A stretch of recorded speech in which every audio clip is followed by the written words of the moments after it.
Welcome to the Roadshow Podcast.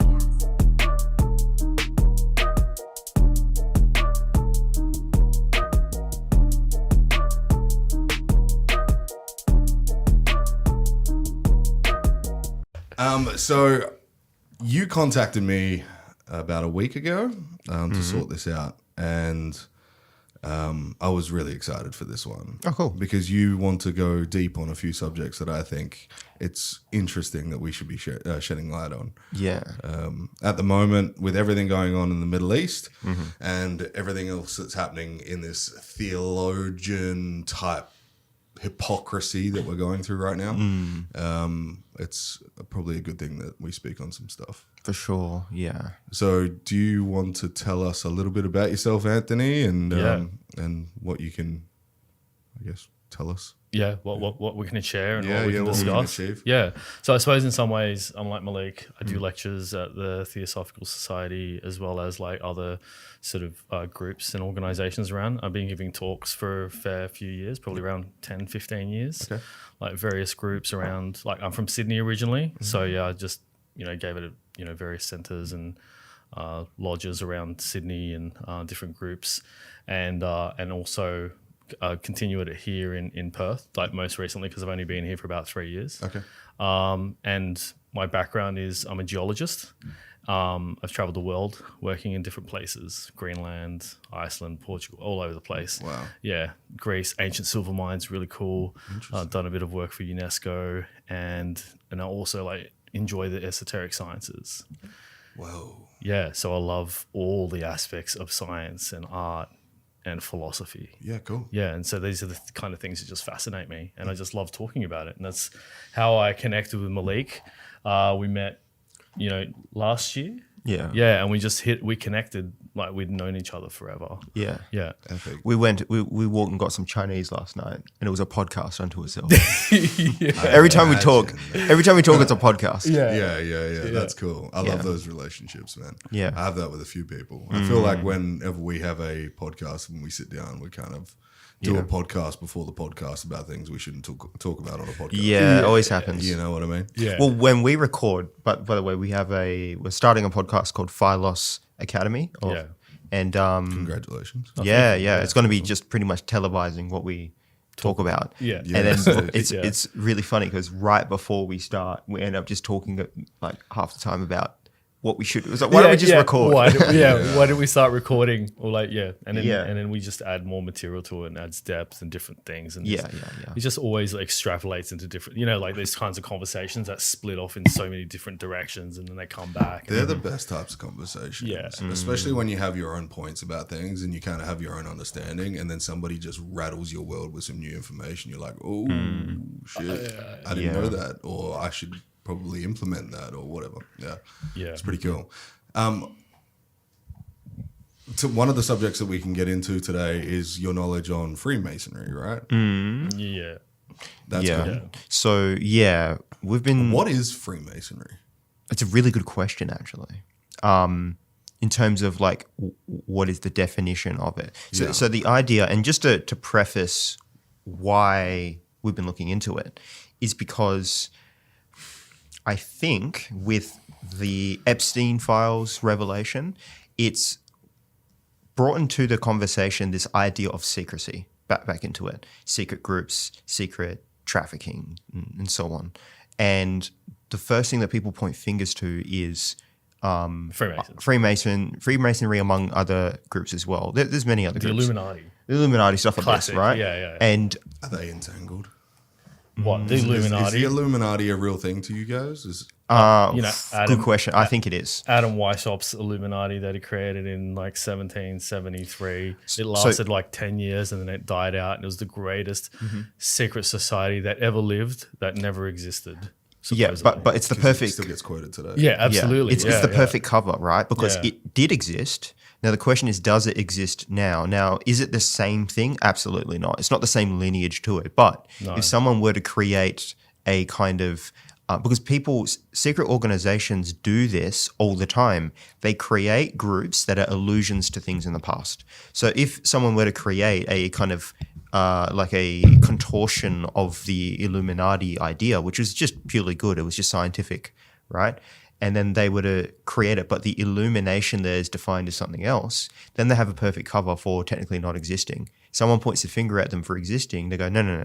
Illuminati is an old thing that doesn't exist anymore. Perfect cover. So the thing is this, right, is that there are, well, I can't say that there are because we don't know that they exist. There's societies that are secret or have secrets, and then there are secret societies. Secret societies, you don't know that they exist. They don't have face value. Yeah. You can't see them. They're not public in any Yeah, they're not aspect. public. Like you'd never find them online. Right. Yeah. Yeah, you wouldn't find any record that they physically exist. Yeah. They're legitimate secret societies. It kind of seems like the Jeffrey Epstein stuff then would be a front to being like, hey, maybe secret societies It could be, do but exist. Yeah, it could be. But here's the issue. There isn't any evidence for it. Right. Now, this is the issue with referring to evidence.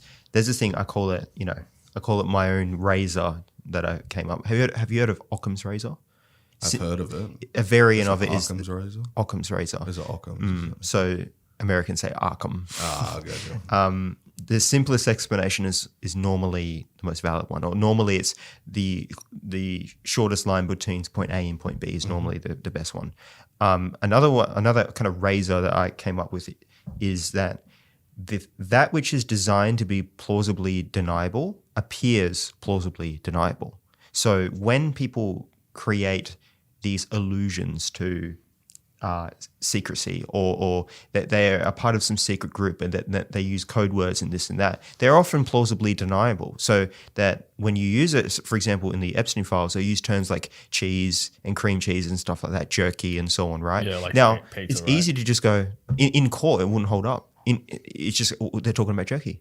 That's plausible deniability and it isn't evidence. But the thing is that if that's just standard for evidence, you'll never get any evidence for it.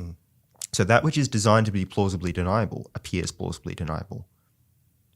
So this is the issue with when talking about secrecy, is that it becomes really easy to It's just pointed at something that's obvious within society. Like, the Freemasons are quite obviously a public organization in so many ways. They advertise freely in most ways. They have open days where you're allowed to go into the temple and see what the layout of the room is. They'll even show you a part of their ritual if you ask them. And they'll, in the hopes to advertise themselves or, whatever their objective is. But, so this public facing identity of this, secret, like it was a secret society at one point, right? It was quite secretive. In some ways, it had parallels to like the Eleusinian mysteries, ancient Greece, from 1800 BC up until 300 AD. You had this continual mystery rite that was secretive and punishable by death if they even spoke about it or revealed any aspect of it whatsoever. And so that was a genuine secret society. But Freemasonry, United Grand Lodge of England formed the United, what they call regular Freemasonry in 1717.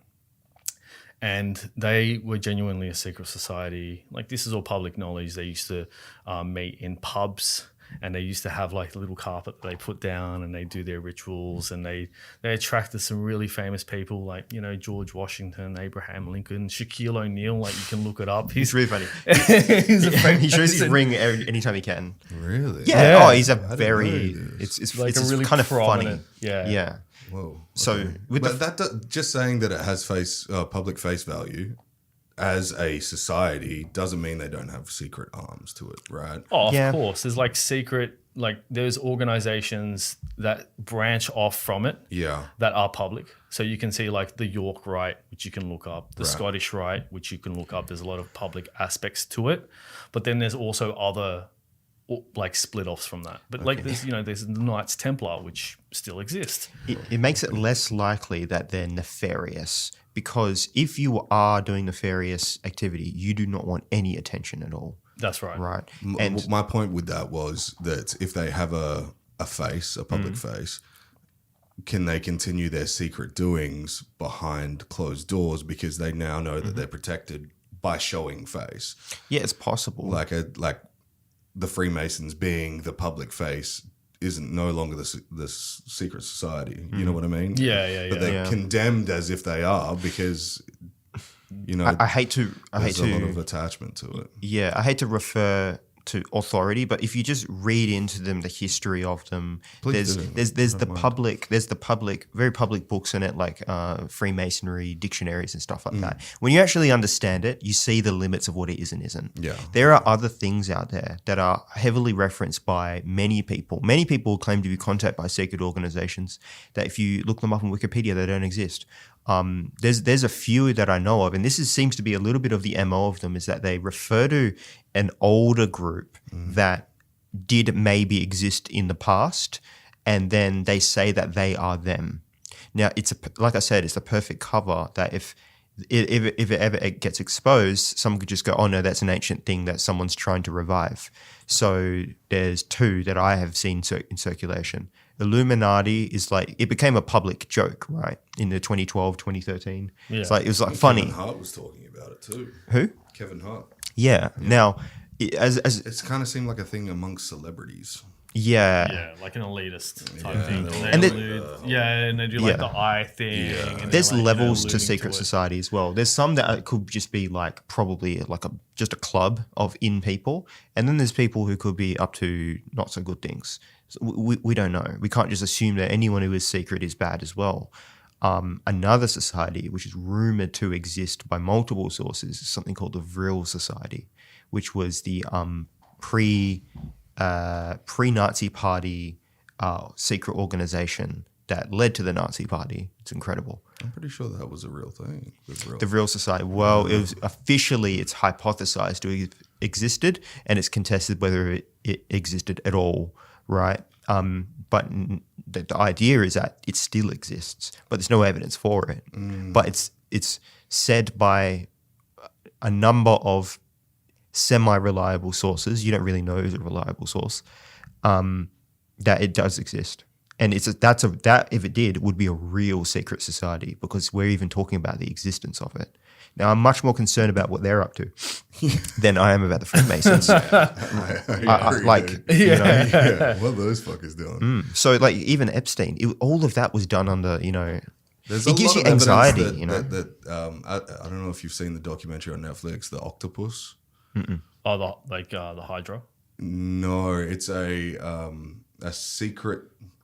It was sort of a secret society, but it was with American government officials that created, this guy, Michael Rashudo, created this technology that could go in and infiltrate central intelligence in different countries, like Iran, Syria, Australia even. Mm-hmm. Yep. And they sent them this technology as a gift.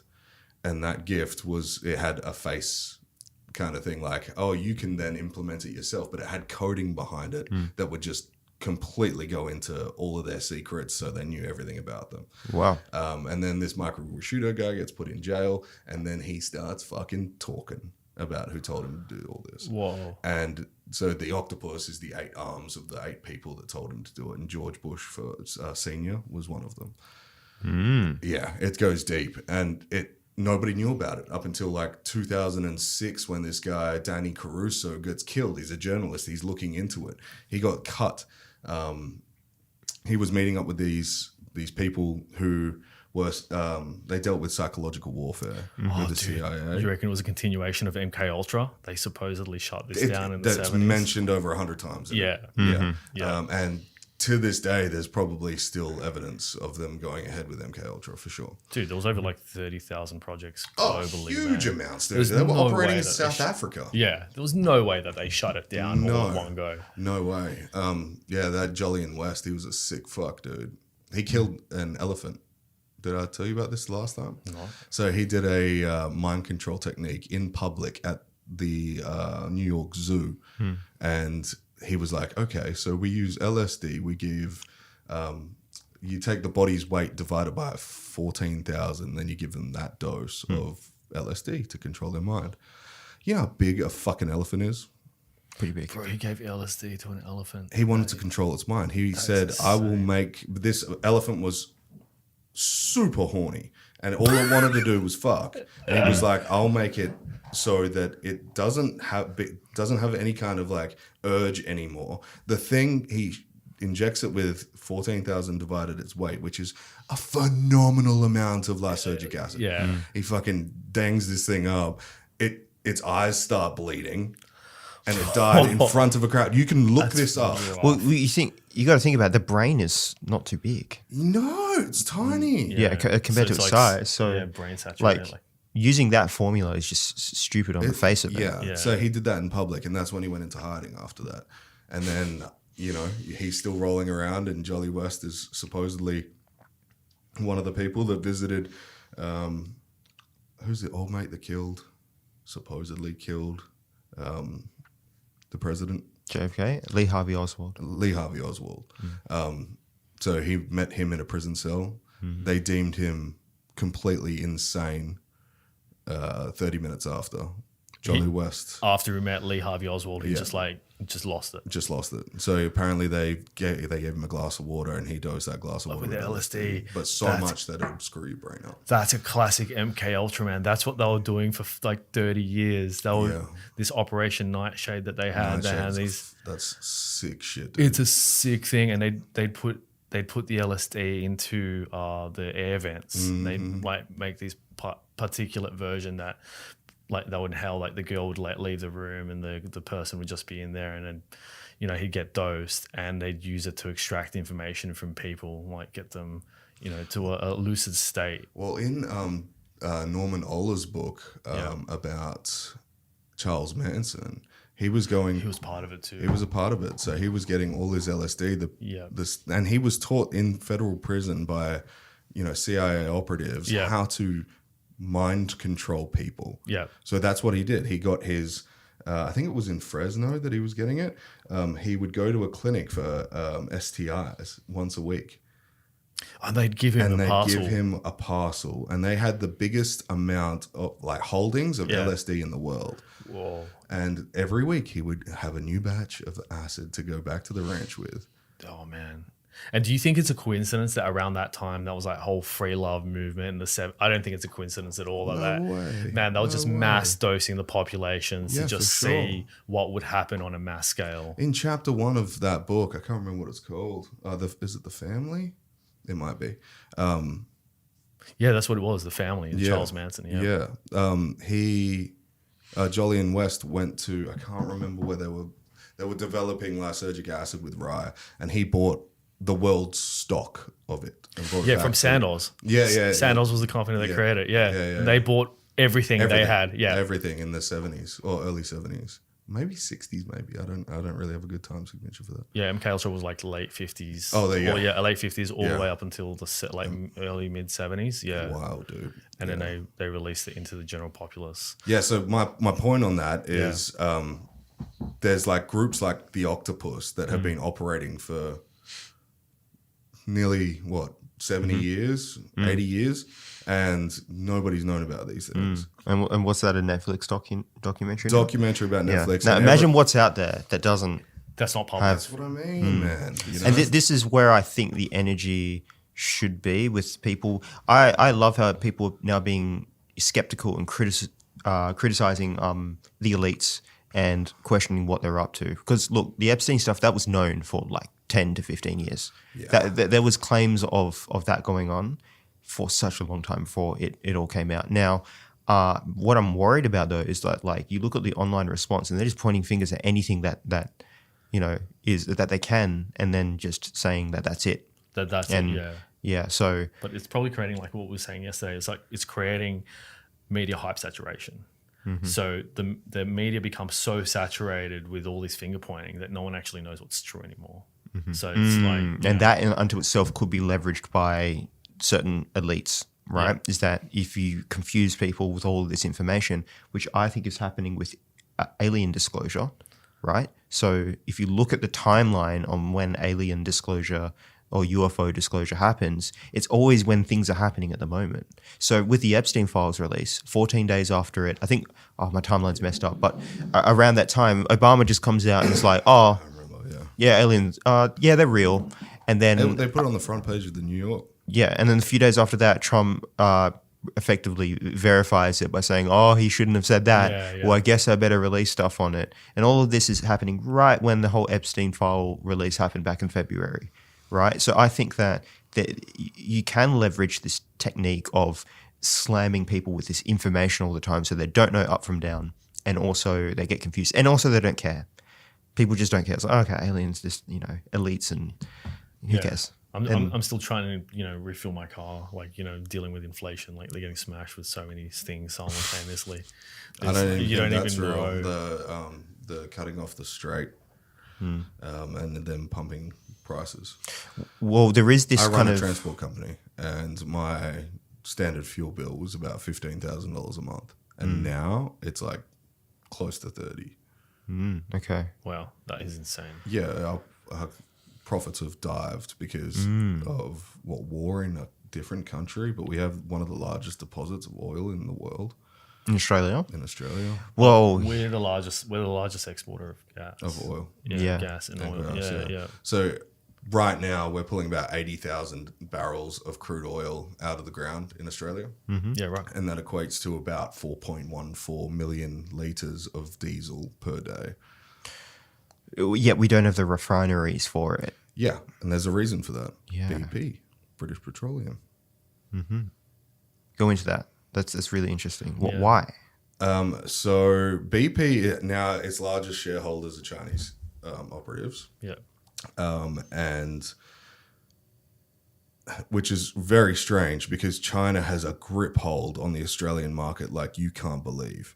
Their major import of diesel comes from China into Australia. Our biggest sale of exports goes to China for refinery. So we're essentially sending something away, paying for transportation, buying it back at a more expensive cost, and then paying for transport coming back as well. And so BP was the last refinery in WA, right? Chinese markets knew that they could take over by buying up BP stock, and number two, selling their own fuel cheaper. So what they did is they sold all their fuel to other companies like Ampol and Caltex and all that, and they had a lower price. So BP were like, it's even cheaper than we can refine for. Yeah, so they shut the BP down, and then they inflated the fucking prices. Yep. So we get fucked as a civilization in WA. Yeah. We get fucked because of the greed of other companies. But if every other petroleum and diesel selling company had their own refinery in WA, we would have the most amount of diesel and petrol and the least amount of inflation. I've heard we'd be one of the richest countries in the world. One of the richest countries in the world. If we did that with our own iron ore as well, if we refined here, we'd have the largest steel exports in the world. But we don't. We send it out as ore. Yeah. I mean, arguably, like if you look at it from a macroeconomic perspective, Australia has a really primitive economy where, like, you think about third world countries, developing countries, all they do is they dig it up and they export it Or store it. And Venezuela, dude. They store it. They had 250 billion barrels of oil stored. Oh, and they just held on to it. They held on to it. And then they were building the bargaining chip for creating the short squeeze. Yeah, they were. And then America was like, your president needs to go. So they came in, swooped in, and they took over Venezuela. Yeah. Took all the oil. Now, it's timing, right? Good timing. Timing is important because they knew that what they were going to do in Iran. It was so obvious. They were just securing resources, man. They were securing resources. It was like Command and Conquer, but on a global scale. Fucking disgusting. Yeah. And now people are complaining that per gallon, which is 4.3 liters, is that what that is? I'm pretty sure 3.5, 4.3, something like that. It's gone up like 10 cents American. And they're all like, oh, how are we going to do it? Ours is over doubled. Yeah, that's right. I paid $3.80 a litre for diesel Across Australia. That's intense, man.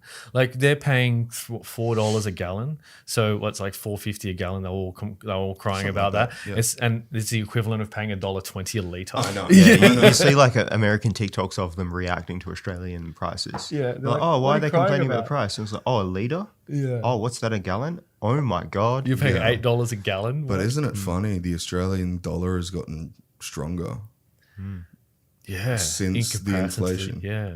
So hold on. Who's that money really going to? Yeah. That's right. How does that work? Yeah, I don't know. I'm terrible with economics. Yeah, political economics is fucking me up right now because there's too many things going on. There's too a many guy named variables, David Pocock, I think Yeah, his name is. man. He is amazing. I've talked to him a couple of times and Oh, he's on the show? not on the show. Dude, you should get him on the show. Yeah, I need to. He doesn't come to Perth quite often, obviously. He's Senate. Is he part of the Senate? Senator, yeah. He's over in ACT, right? Yeah. Did you know how small the ACT is? Tiny, yeah. Tiny.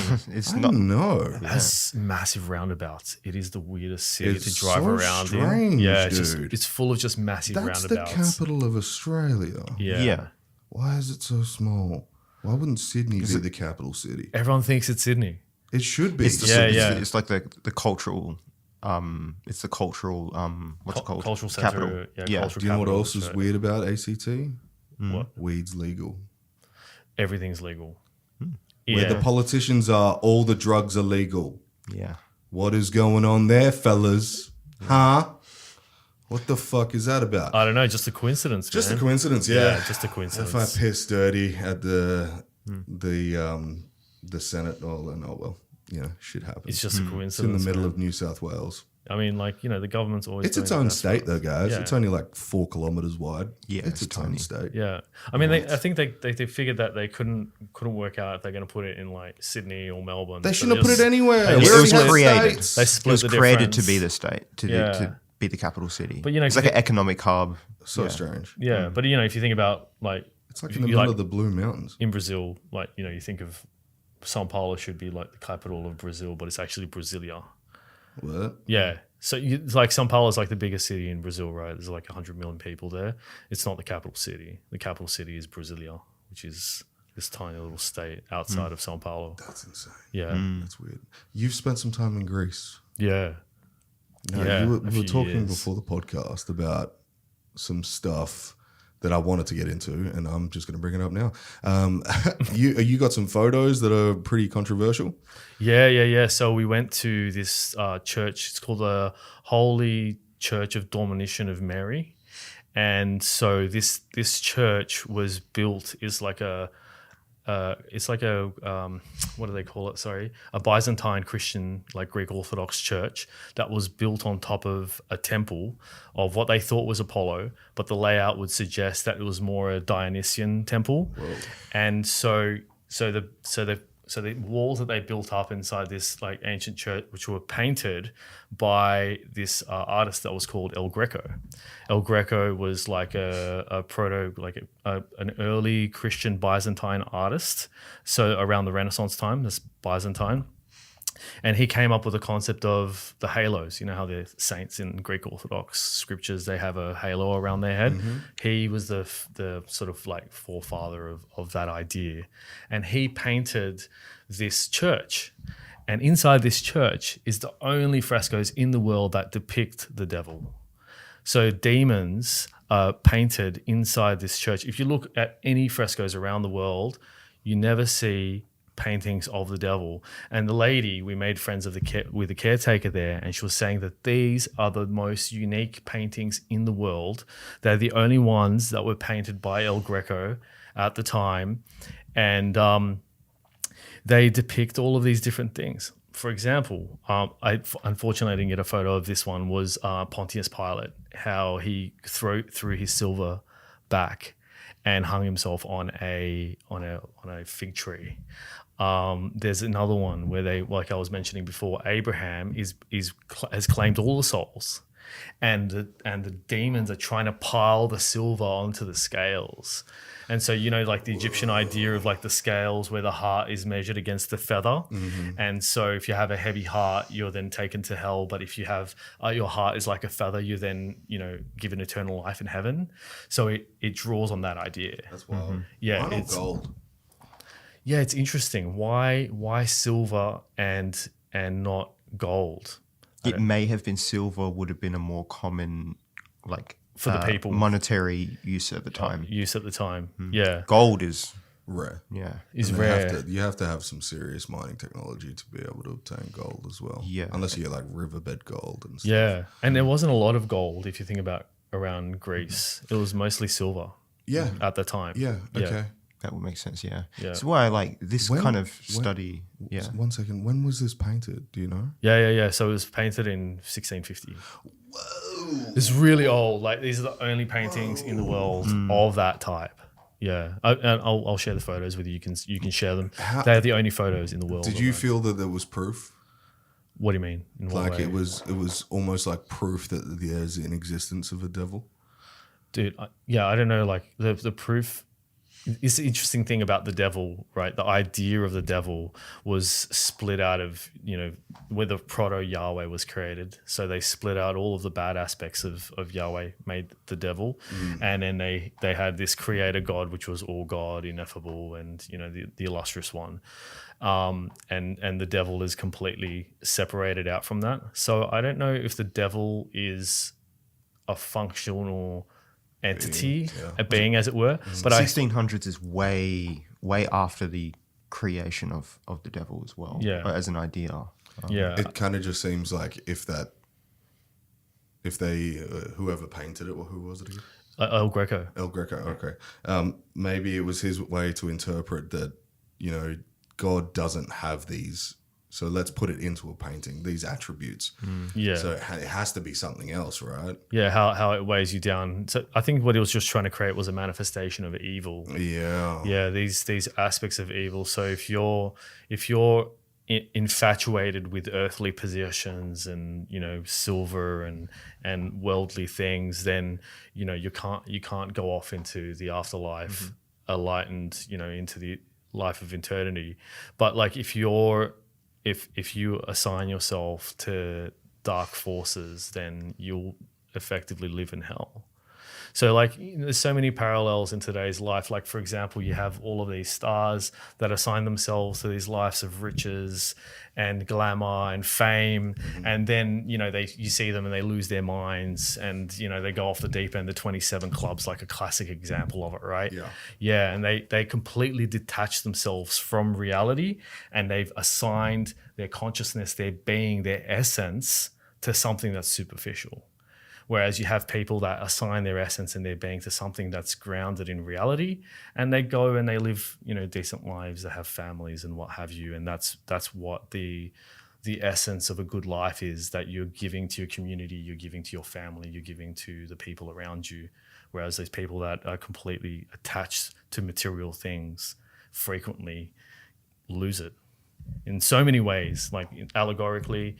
They lose their sense of being, their sense of essence. As I mentioned before, the 27 Club, you have these kids that assign all of their identity and their beingness to the material, and they completely detach from reality. Fascinating. Yeah, and I feel that that's what that Gnostic fresco was about. So these were like these. There was a continuation of the Gnostic ideology that was represented in that church there.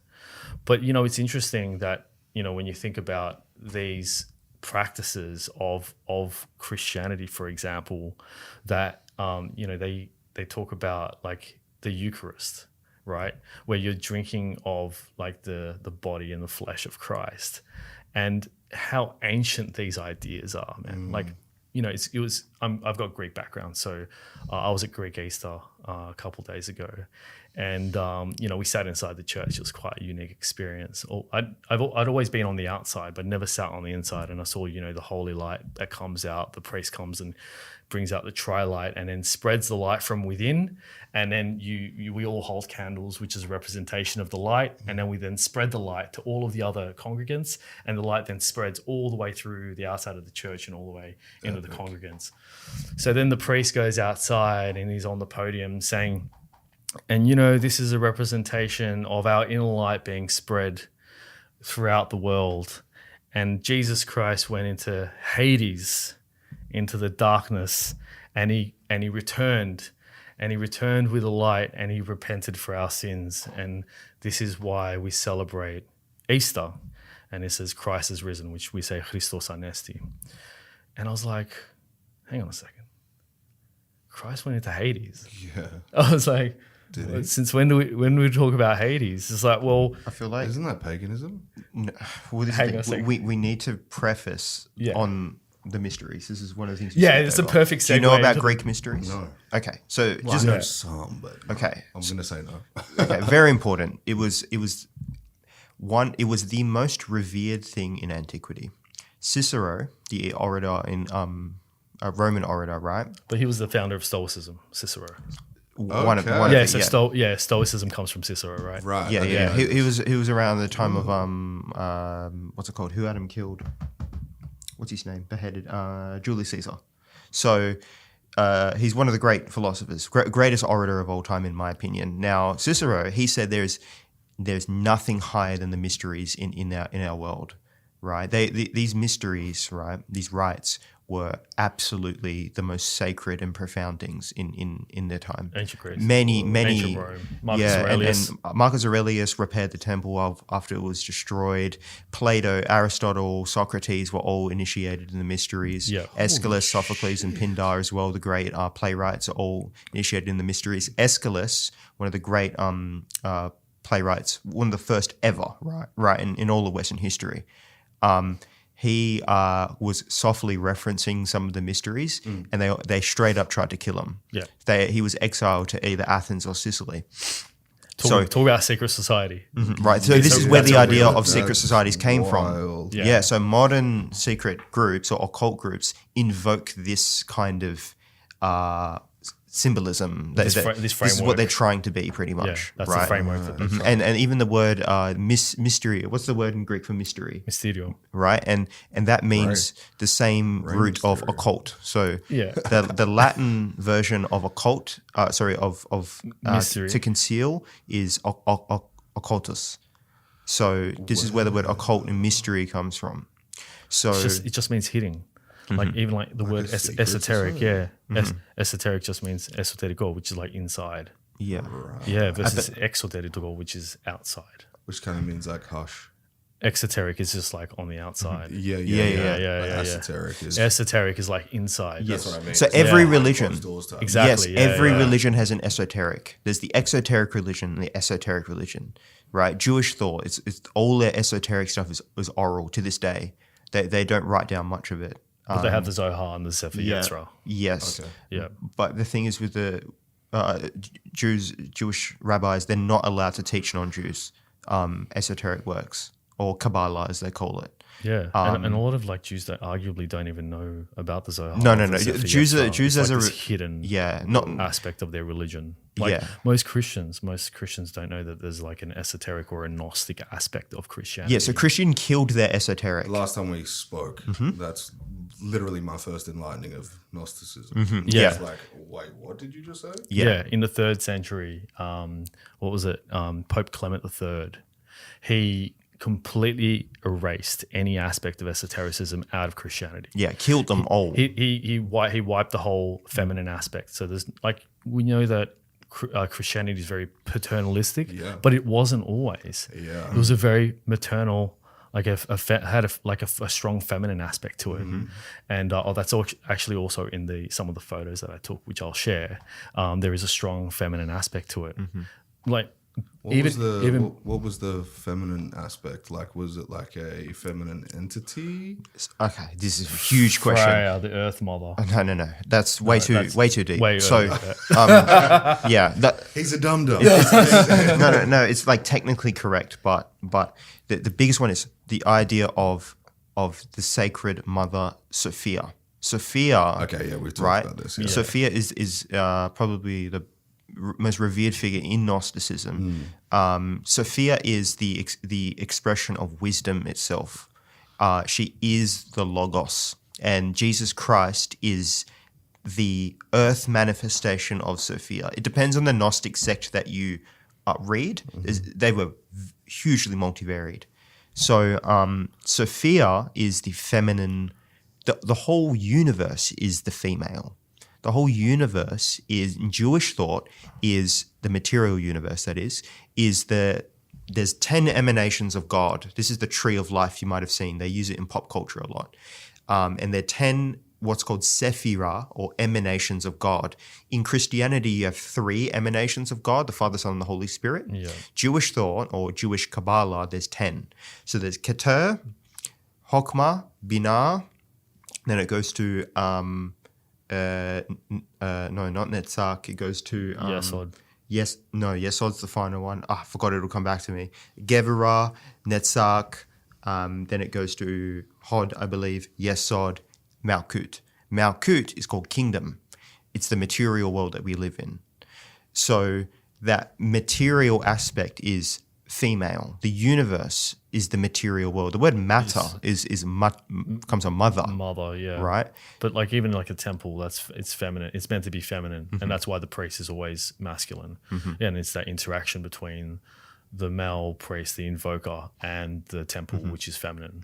So in every ancient culture in the world, right? Not every, but many of them, you look at the ancient text, in the most revered ancient texts, at the beginning, there's the division of the heavens and earth.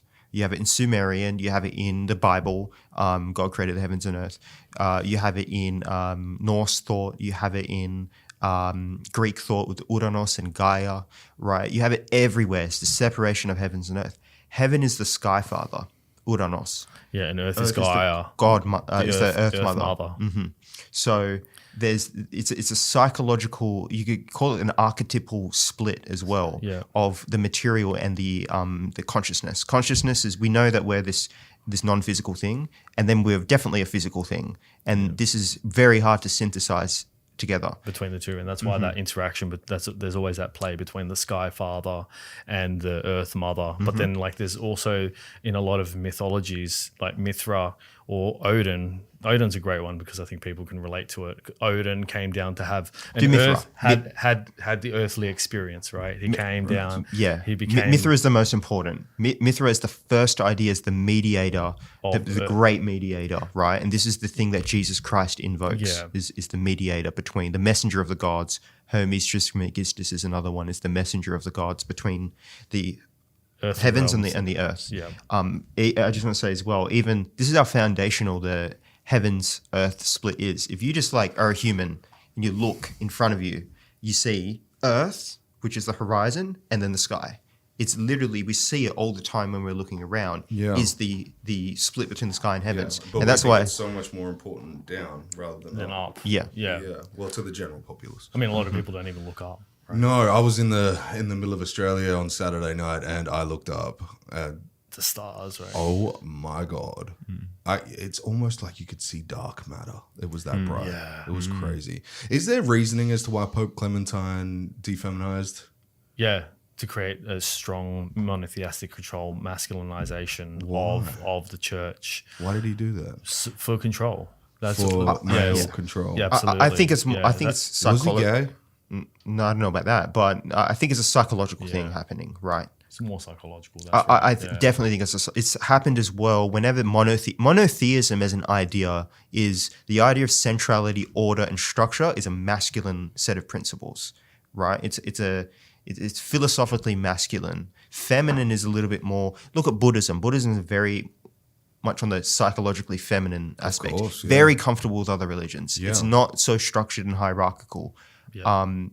It is more about relative principles. So there's a lot of relativity in it. In Eastern philosophy, yeah. Western thought is absolutism, morals, structure, order, and so on, right? So religions will gravitate over time into it. I don't see those kind of morals being played out even in today's society with just a masculine religion. Yeah, the hyper masculine. Yeah, but there are many other forces at play there. Because then you, with like certain popes or certain fathers, all this type of stuff, they have this illustrious nature to them. Oh, that is it's an incredible thing you raised. It's so backwards to the point where I think there has to be some psychological break happening where when your theology and your internal framework about how the world works is so structured and you enter this religion and you become a cardinal and then you enter this like massive structured thing where it judges and criticizes your urges and so on,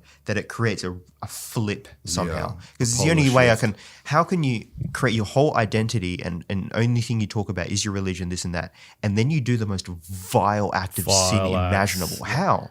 How? It Yeah, doesn't make any yeah. sense. That- So that's I ju- think there has to be a just- psychological break happening there. Yeah. Pushing against your own humanity, Yeah. your own nature. We have it wired into us to be attracted to Yes. females. Yeah. And to push back against that, one thing could be lust. You could be lusting. You 100% could be. But you could also be pushing against your own biology, Yeah. which does almost open you up to a certain sort of psychosis. Yeah, for that's right. Because your body urges for forcing- children, for sex, all these things. This is why philosophy is so Ooh, important. I got tingles. Yeah. Yeah, it's why philosophy is so important. It's because it's not obvious how much we should deny our urges and how much we should like rise above them and be transcendent. That is not obvious, and the ancients have been debating about it for a long time. One of the areas they have been debating about You it. guys want to butt heads so much. No. We're agreeing. This is all agreement here. Okay. We're just I have another point. So this is very important. It ties back to Dionysus. The way the ancients conceived this idea of like how structured I should be versus not is the many sons of Zeus. But the two main sons of Zeus is Dionysus and Apollo. All right, and Friedrich Nietzsche wrote about this split. Dionysian thought is crazy and bacchanalic and ecstatic. What does that word mean, bacchanal? Bacchus is the Roman equivalent of Dionysus, and then yeah. The Bacchanalia. wine god. Bacchanalia is They were the party people, man. Like Yes. Dionysus and his group. there was a law written. Wine, actually. yeah. Yeah, there was a law written against Bacchus followers. I would. What's that? Nah, I'm okay. Canned Wow. wine. Okay. Wild. Yeah, I'll try some. I'll actually have one. Yeah. That sounds awesome, man. Here, bro. Oh yeah. Pinot Noir. That's awesome. I'm talking about Bacchus. Talking about Bacchus and Dionysus. Yeah. So, okay. All right. Dionysus is essentially, for everyone that doesn't know, it's the party god. All right. Yeah. If you think about, there's so many modern parallels. Whoa. Yeah. Many, and we've got to link this back to Jesus Christ now. Okay. So Did he party? okay, we'll get to that. So I want to know. We didn't even finish the part on the Eleusinian we're going to go back mysteries. to. Don't worry. You guys are fucking me up right now. Stick to one fucking day. No, we will. It all makes sense. Okay, so the ancient mind. Cheers. Cheers, my boy. Cineas. Cheers. Bro. The ancient mind conceived of the split with Dionysus was the ecstatic god of madness and craziness and freedom and doing what you want, and Apollo was the god of divine order. And the sun. It was the god of the Got sun. many things. The reason why he was a god of the sun is for a completely different reason, Yeah. though, because he was an imported god from the Scythians or from the Near East. Many of the Greek gods were imported, right? And there's a whole set of reasons for that. Worshippers. And Right. it's crazy. We could get into Apollos and nuts, right? Let's but, not. but let's not. Let's Okay, stick so to this thing right now. yeah, the two gods, Dionysus and Apollo, Okay. god of order and god of madness and craziness. And that was, to me, the ancient mind understanding those two forces within humanity. There is a side of humanity that is divine and ordered and structured, and there's a side of humanity that is nuts, right? And both of those are truths, right? So I think there might become a problem if you be to Apollon, you have a Dionysian revolt within yourself. And then same thing, vice versa. The Now, dichotomy. That's exactly what you were just saying, right? Is like if you're denying your own essence, your own being, you're both like we're animal, but we're also like we're structured in a sense that we're emotional, but we're also intellectual, right? And there's both aspects within us, and so that's what like the Gnostics were trying to talk about. That's what like a lot of these religions were trying to talk about: the conquering of your animal self. Well, that's the Buddhist theology, right? Is that they can go long periods without even eating, and that's a need for the body. Yeah, asceticism. And then Buddha was all like, probably not. Yeah. Yeah. And then he's depicted as a fat guy. You're like, oh. That's the Oh, Buddha. yeah, That's yeah. the Buddha. Yeah. So- Fat okay, Buddha. so going back to Jesus now. Yeah. Now, Jesus was a son of. Okay, they wrote about him in the New Testament in Greece, right? All the New Testament documents was Greek, right? Now, to the Greek audience, which were now many of parts of the world, they could read, they could know Greek. But if you're writing to a Greek audience, how would you talk about the Son of God? The Son of God. So you have the sons of God: Hercules, Apollo, Dionysus. Now, Jesus Christ, as we spoke about before, invokes this notion of the mediator. Jesus Christ is both the god of wine, as Dionysus is, and he's also the divine son. Yeah. He's both Apollo and Dionysus. He wandered, Dionysus wandered with his maenads, who were his female followers. Yeah, the prostitutes. They weren't prostitutes. They could have been prostitutes. I don't want to reduce them to prostitutes. They were way more complex. Right? So are prostitutes. They usually are just paying for their kids. The modern connotation of prostitution is different than what the maenads were. Maenads were priestesses. Oh, wow. Yeah. They have a ritual, right? I wonder why they're so condemned in New Testament then. Because they tried to demonize the female aspect. Oh, Yeah. So this is why they came back to the Whore of Babel, and they tried to demonize the whole feminine aspect of the woman in the temple. Yeah, the Whore of Babylon is Inanna. Yeah, so it's like the suppression of the divine feminine. Yeah, the Whore of Babylon is Inanna. Inanna is from Babylon. Yeah, right, and she was the great. Now she was the next in line after the great god Enki, the god of wisdom. Right? So she was, get this is blow your mind. You want to talk about the destruction of the feminine? Okay, let me cook here, right? Because this is crazy. All right. Right? This will turn you feminist right now. Okay, so you have the goddess Inanna. She was the goddess of all gifts. Now, why this was is she said to Enki, you have given all the other gods their what's called a mez. Mez was this sacred essence, the ether. Yes, essence of divinity, and there were different types. There was agriculture, warfare, and all of these other variants and aspects of culture, right? And if you had a mez, you were the god of that thing, the god of agriculture, the god of warfare, and the only god without one was Inanna. Now, Inanna was like to Enki, the god of wisdom, where are my mez? By the way, Enki in Greek thought is Prometheus. He's the light bringer. Now, he's like, where are my mez? And he's all like, you don't need it, you're enough. And then she went on to get him drunk.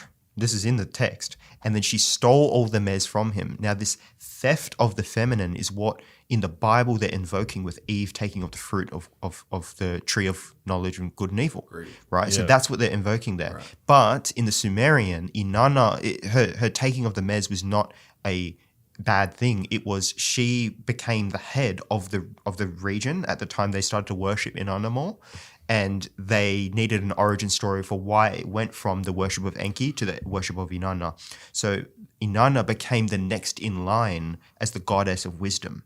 And Athena, the goddess of wisdom in Greek thought, is a parallel to her. Goddess of wisdom, goddess of weaving, goddess of the owl. This is all Inanna and Athena. Yeah. Now, the concept of Sophia came from the concept of Athena. As the goddess of wisdom. In Gnostic Greek Christian thought, Sophia became the goddess of wisdom. Now, the goddess of wisdom is associated with the Logos. In the Book of Wisdom of Solomon, it is said that before all creations that God created, he created one thing, wisdom, Sophia. In that Kabbalistic tree of life I was talking to you about, the second aspect of God after Keter is Chokmah, the Hebrew word for wisdom. So this idea of wisdom being after the beginning, the first speech of God. Remember, Athena was not born through conception. She bursted out of Zeus's head, right? That's what happened. It was a thought. Prometheus. It's the thought form. Yes, the thought. She was that frequency. Mm-hmm. So that's the wisdom coming out of God that created all things. So it was the chicken, not the egg. Now, there's a thing called the Orphic egg now. So the Greeks would actually say, no, it was the egg. The egg came first, and then Phanes came out of the egg. And then that's what the celebration of Easter is, Ishtar. The celebration of Ishtar. And the Orphic egg is intertwined with two snakes. One of them is Uranos, and the other one is Ananke, very similar to sounding to Inanna. Yeah. Now, Ananke is the goddess of necessity and fate, and she's a kind of earth goddess, the goddess of weaving as well, like Inanna. And then Uranos is the god of the sky. The sky. Weaving is a symbol for speech. Oh. Now that you won't find. So strange. Donald Trump calls it weaving. Did you know Really? that? We weave words, yeah. He weaves words. He weaves words. He calls it the weave. It's articulation. That's deep, man. So what? Trump's just dropping some hints about the esoteric arts, man. Yeah, when they think about when you talk. Terms infiltrate speech use. Yeah, I don't know if they infiltrate it though. Like sometimes, these people are really reasonably intentional, right? For sure, especially when you're dealing with old religious countries. Yeah, especially like America, which was founded by Freemasons, right? He's calling himself the god of speech if he's using the weave. Well, if you think about not so much. I'm gonna say he is. Okay, fair enough. At first there was the word, and the word was with God, and the word was God, right? Logos. Logos. God, yeah, and that G, that creator frequency. If you think about most hymns are all sung in the frequency of G. They talk about like words being and thoughts and frequencies, thought forms. Yeah, I know you like to talk about the pyramids and stuff. It's interesting that Inanna was told she was enough. Yeah, I think that's really cool that you picked up on that because I think it is as well. One of the things that women, the women that I've dealt with in my life have all felt that they weren't enough. Mm-hmm. Yeah, but the thing is that he didn't just say that. He said something else. He said, "I have given you woman's speech." Now, what may be meant by that, this is my interpretation, is that speech itself is feminine.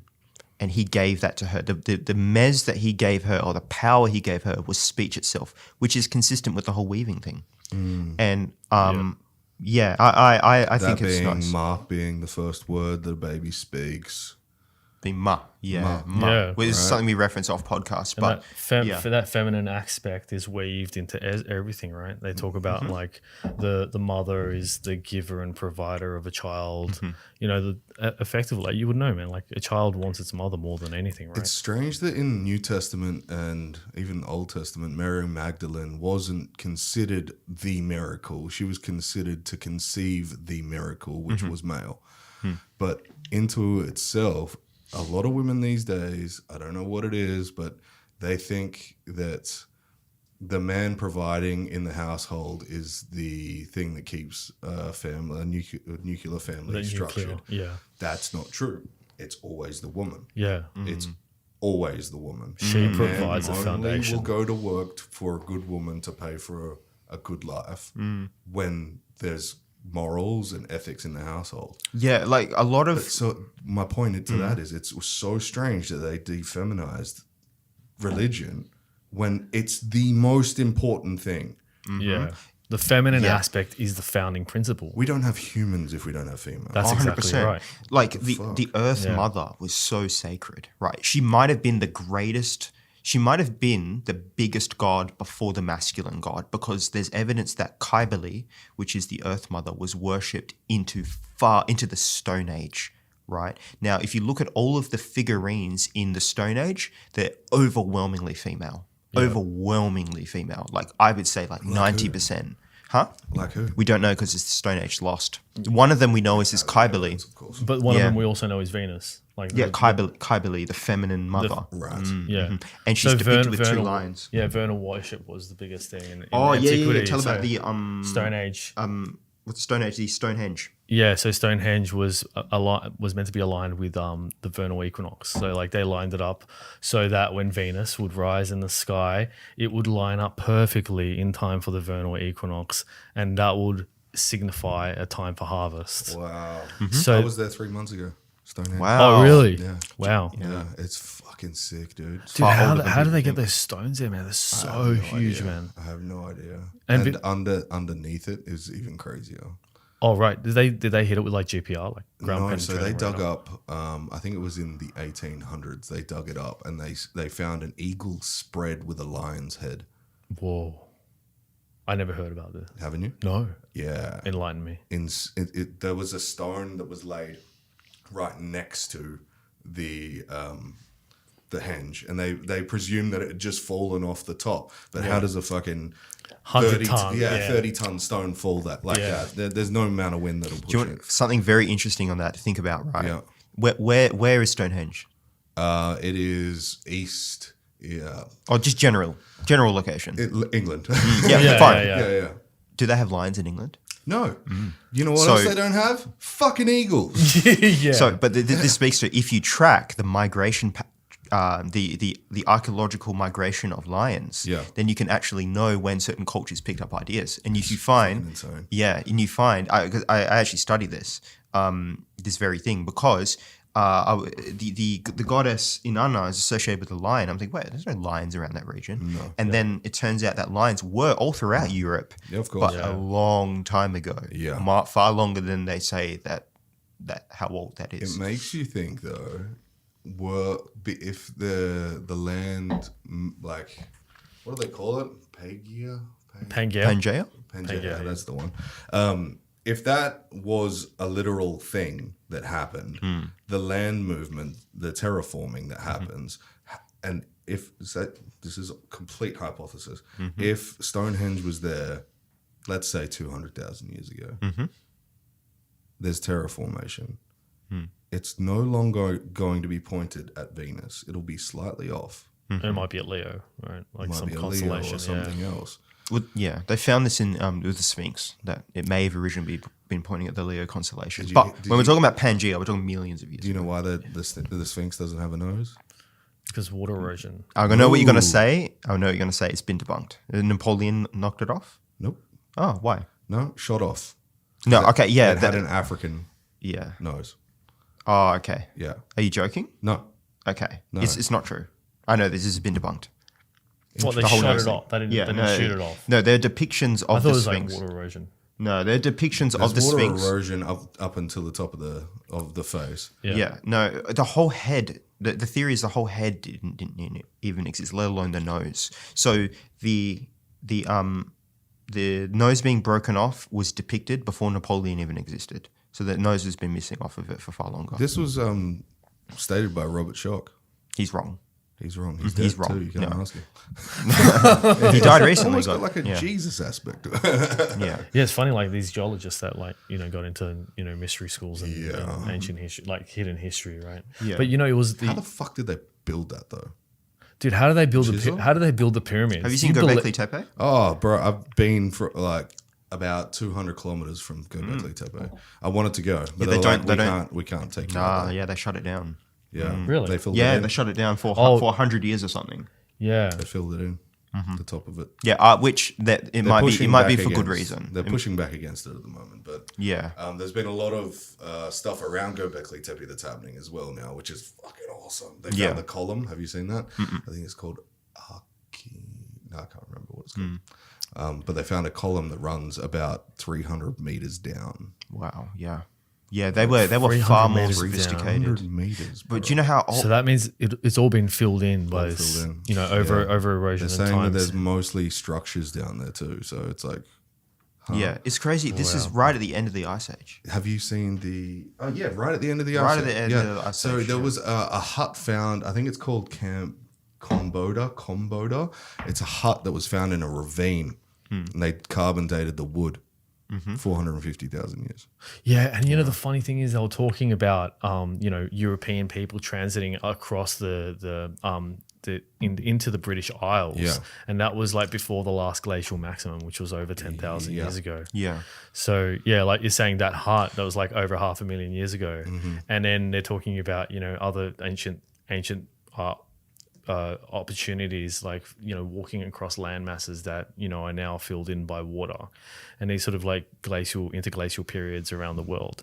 Like I think of it like, all right, so they talk about, this is my theory, right? So they talk about the evolution of humans, right? They said that we evolved from these chimpanzees, like that, had this 2 million year evolutionary point to where we are right now, right? But you still look at chimpanzees now, and they've been evolving along the same time scale as us. They've just figured out how to get termites out of like mounds, and we're nuking each other. Yeah, and orangutans are fishing. Yeah. You know that? Really? Yeah. What, the- with poles? spears, Yeah, with spears. Yeah. Whoa, that's epic. Yeah. Which is Yeah, but different environments. strange. This is almost like a principle of like self-help in a way. Different environments produce different levels of growth. Yeah. So if you have a very stressful environment, like an organism can just grow like and adapt. But if you're in comfort, you'll stay a chimp for a long time. That's what happens. there isn't the stresses. They say, but they say like effectively the center of like evolution was Africa, right? So then we all came out of Africa and then spread out throughout Europe, but yeah. Did we talk about the oldest myth in human history? Is that like an Aboriginal myth? Did we talk about that last time? I don't think we've talked about it. Okay, nuts. So it was a father-son duo that wrote a paper on this, and the Seven Sisters star constellation. This is a little bit of a segue. We'll go back though. Seven Sisters star constellation is now referred to by younger populations as like the Six Sisters. Like Japanese call it Six Sisters. Their word for it is Subaru, which is why the Subaru car logo has 6 stars on it, right? So, why you got a Subaru? No, I was just thinking about all the lesbians. Oh, no. It's just funny that it's called the Six Sisters and a lot of lesbians drive Subarus. That was not a thing I knew. I didn't think that. All right. It's the most driven car by lesbians. Wow. That's a funny thing. Yeah. Okay, yeah. All right. So, but the Aboriginals call them the Seven Sisters. And then there's this weird thing where the Greeks have a concept of Seven Sisters called the Pleiades. Now, the story is the same in ancient Greece as it is with the Aboriginals. So the Seven Sisters were being chased by another star called some man, and that man in Greek thought is Orion. Toyota. You imagine? That would be hilarious.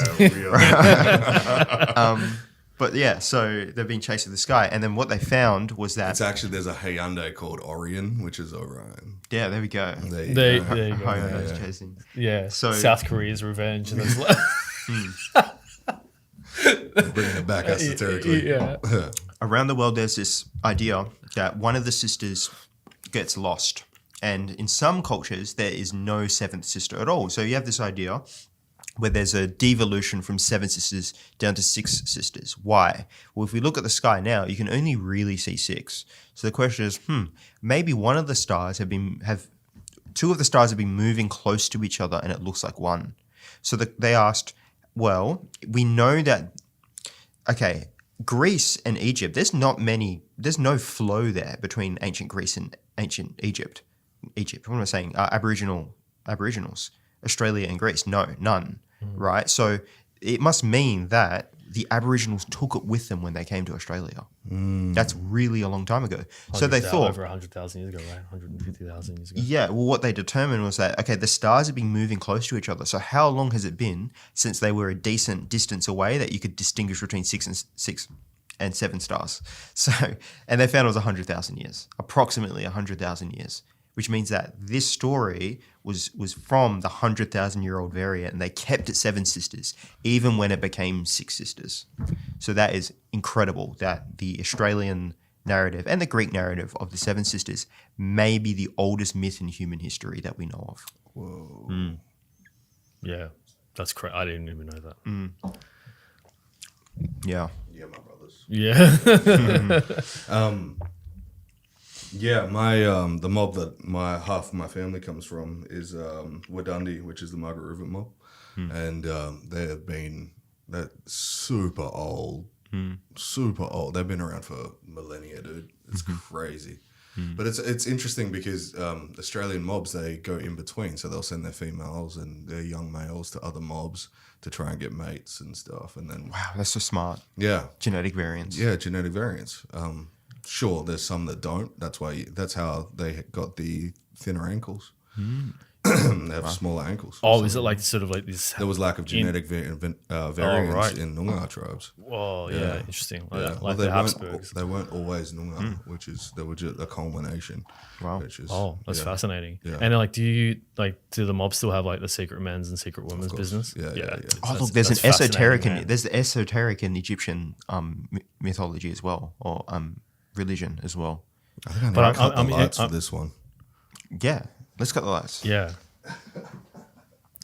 Tell us. why I didn't do that before. Yeah, I forgot. Tell us more about this secret men's business stuff. I'm like super interested in it, man. Secret what? The secret men's business. Yeah. Yeah. Yeah, they initiate like the rites of passage for Indigenous. Oh, well, cultures. yeah. Oh, I don't know too much about. Are we still rolling? Oh yeah. Okay, I don't know too much about it, but I do know that Jake, there's. tell us about rites of passage, man. I don't know fuck all about No.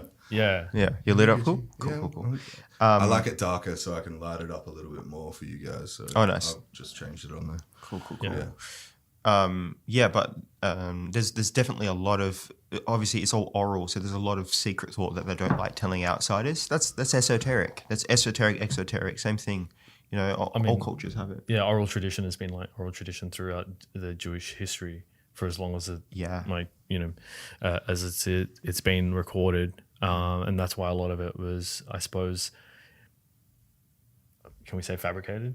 What? Oh, well, here's the thing. So there's various streams of thought when it comes to how old the Bible is. Obviously, it was only Pull that written. mic in a little bit. Sorry, yeah, of course. I'll be quiet. So the Bible was written in Greek at first. We spoke on that last time. Yeah, the Septuagint. Batshit crazy. Yeah, and there's a lot of interesting kind of analyses there. But they say it goes back a long time, right? 2000 BC or 1500 BC, 1800 BC or something. Or longer, 6000 BC technically. So, or at 4000 BC. Anyway, so the issue is that some scholars have proposed a theory that okay, this is not my opinion, so don't cook me on this. But this is a. I'm cutting that bit out. Okay, all right. Just make it your opinion. Fine. Okay, sure. Well, there's one scholar, and he died recently, unfortunately. He's called Russell Gmerkin. He's written extensively on this. He proposes biblical history started 300 BC, which is way more recent. That the Bible was written only a little bit before it was written in the Septuagint. At first, and the reason why he cites this is because of the number of similarities between Jewish thought and Plato. So he thinks that Jewish thought was borrowing from Plato, and there's some evidence it was. Like the theology of in the Bible is consistent with Platonic thought. So, but arguably all of the sort of theological aspects of the Bible is from Platonic thought. Mm-hmm. Yes, and there's one key idea being leveraged here. So Plato had this idea called the noble lie, where he wrote a lot about political philosophy and that a flourishing society needs to have a ethos or a myth that it is built upon in order for it to be a coherent society. So everything is tying into this narrative. And he says that this narrative ought to be the noble lie that supports culture. And then you could point the finger at a number of cultures that had a long oral history.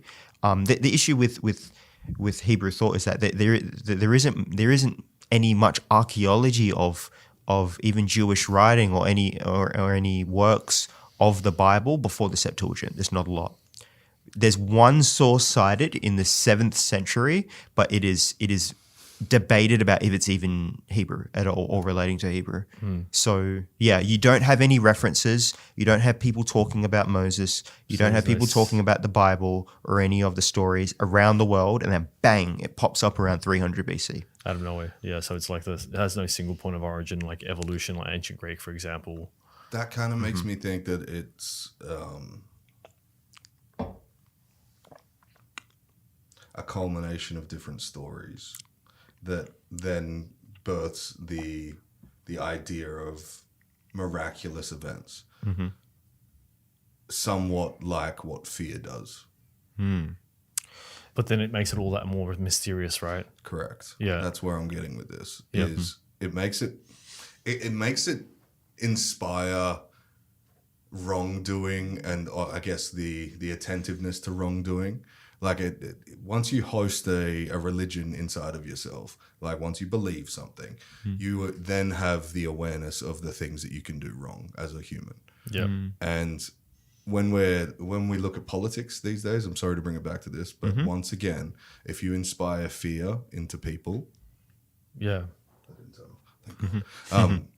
you have a hold, a power on them. Yeah. And I don't want to think that religion these days and what it's become, like the Bible and what it's become, is now used as a segue into inspiring more fear and more awareness to the things that people are doing. I think it's like psychological, like like psychological fear is created by like debasing a culture. You make people forget their history, therefore they have no link or root to their past. Correct. And therefore they have no connection to their land or wherever they're living, and therefore they have a high proclivity for fear and to be like irrational, right? Right. So if people have a high proclivity for fear and irrationality and neuroticism, then they are easier to control. Yes. Because then you can create an overarching body that says, oh, no, it's okay. We're taking care of your best interests. We have your best interests at heart. And because they have no point of reference, they don't know any better. Yeah. So that's why... Is just to bring it right around to the start again, does the Freemasons, like from your guys' knowledge about it, do they hold a religion?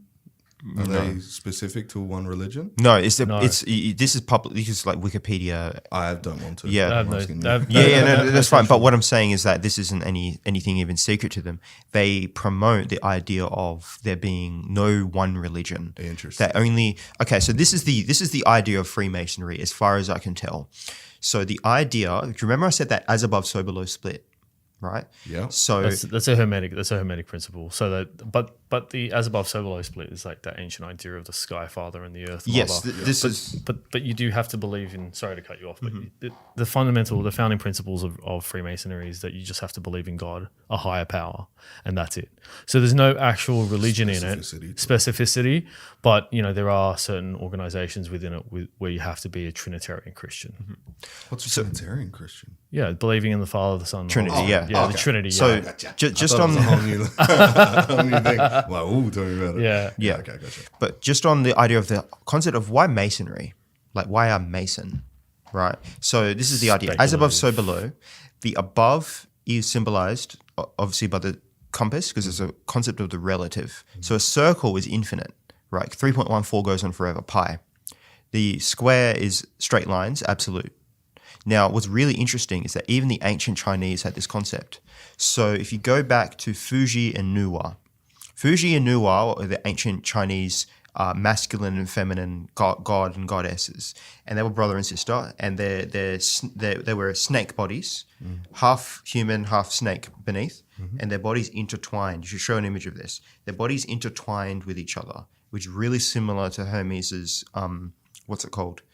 caduceus.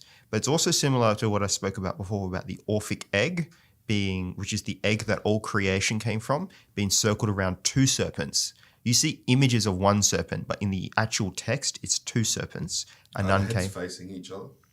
It's just in each other. They are. Yeah. it's in right on the staff. Yeah. Yeah. Right, yeah. Yeah, in the staff, yes, but in the Orphic egg, I'm not sure because it's just written. There's no depiction of two serpents. Only one serpent for some reason. So in the same way, the Ouroboros is like in Norse tradition, the serpent eating its own tail. Yeah. So serpent symbolism is huge. We could get into that. It's nuts. It's absolutely insane. The Vatican. Mm-hmm. Oh yeah. Well, the serpentine. Yeah. Have you been to the Vatican Museum? No, I haven't. I need to. Man, the biggest collection of pagan artifacts you've ever seen. In the Vatican. In the Vatican Museum. Yeah, they said they have the astrological sphere inside their forecourt garden, and then as you're walking in, it's like a winding staircase, like the second degree tracing board, and right in the center stone of like the winding staircase, you got to get a picture of this, is a giant pine cone. What? Yeah, man, the symbol of the enlightened consciousness, and then you go inside, and there's Norse, there's like Mesopotamia, and there's ancient Greece, there's all of this pagan stuff. Not much Christianity, ironically. Yeah, but they're holding on to it. Mm-hmm. They got it all. And that's so strange. So, I know, right? What the fuck? Let me build out this Freemason question you asked. Okay. Yeah. So, you have these two principles. Like I said to you before, that's the symbol, right? It's the square and compass. But it doesn't belong to Freemasonry. It's far more ancient. More ancient. It's a philosophy though. Like the philosophy is like is a moral compass for your actions. Yeah. Okay. And to square your thought and like that's a ideas, little more the Freemasonry explanation, but the symbolic. I'm just looking for the image to show you here. And it's meant to be like, So Fuji and Nuwa intertwining serpents, right? This is a depiction of them. Right. What are they holding? A compass and a square. Yeah. So this is far more That's ancient wild. than Freemasonry. Far more ancient. The square is the symbol for the masculine. The compass, Is also the feminine. shape of the earth, right? Circle. Yeah. The relative sphere is the what's it called? Feminine. So now you have this split that we talked about here.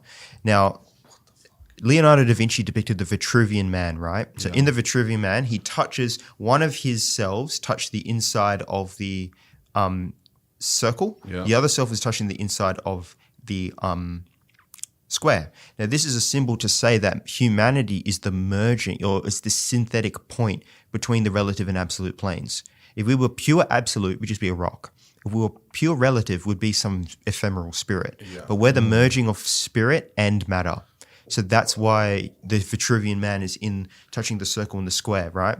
So that is the idea that it's founded upon why the square and compass is there. Now, there also is this idea that the universe is mathematically precise. So, for example, the fine-tuning argument, if the universe were a little bit hotter, a little bit colder, it wouldn't have formed. Goldilocks zone. Yeah, but also if you look at Yeah. Earth, it's 100 and like the moon and the sun are perfectly at a distance, it's right? strange. So there's this weird mathematics going on where, so the idea is that the God is a mathematician. And And as was Plato. Yeah, So and Plato's philosophies were mathematical, and a lot of these like Masonic philosophies are based on Neoplatonism. Neoplatonism is everything. So this is a depiction of Jesus with the compass, right? So it's a Christian idea, right, in essence. But the idea that God designed the universe according to a certain What's that image called? the name of it, God the geometer. Okay. And so the idea, That up on the screen. yeah. So that's what the G is in the middle. People argue different things. Is it God? Is it geometry? Right. Yeah. So that is the idea. So it's all to do with like The mathematical fabric of our it's not universe. religious. It's not religious. It's about just seeing things for what they are. Yeah, and this is why when they say, like Freemasons, do they worship Baals or like that's not consistent with the symbolism that they've shown. And Baal just means Lord anyway. Yeah, it just means Lord So anyways. it's just been misappropriated. So it's been Yeah. taken out of context. But so essentially, I think in summary, what is these ideas of Freemasonry and what is its objective is to make they advertise to make good men better, but I think fundamentally it's seeing things through the veil of what it actually is, the founding principles of what constitutes society and the fabric of mathematics and science, and that's what they promote. They promote understanding the liberal arts and sciences. That's interesting. Almost like they're the conspiracy theorists on us. They have the conspiracy on us. Yeah, right. So like those who are blind, who don't have eyes to see. That's a really good way of putting it. Yeah. The people who haven't been initiated are the ones who are more sus of being, subject to nefarious intentions. We're the pure ones. Yeah. Yeah. And I suppose in the same way, like enlightenment is even perpetuated throughout different aspects of society. Like, when you go to university, you get 3 degrees. You think it's a coincidence. You get your 4th degree and you're the master.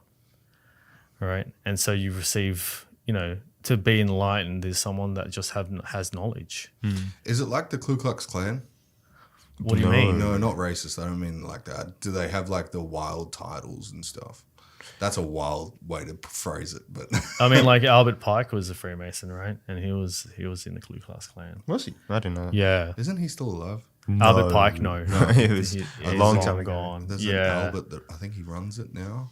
But I suppose it's like, Really nice guy. They're not that racist anymore, which is fucking strange. It was very hard to be with all the Anti-Defamation League and everything. They would just get arrested. So they can't. They're still racist, but they just don't say that they are. They're more esoteric about it.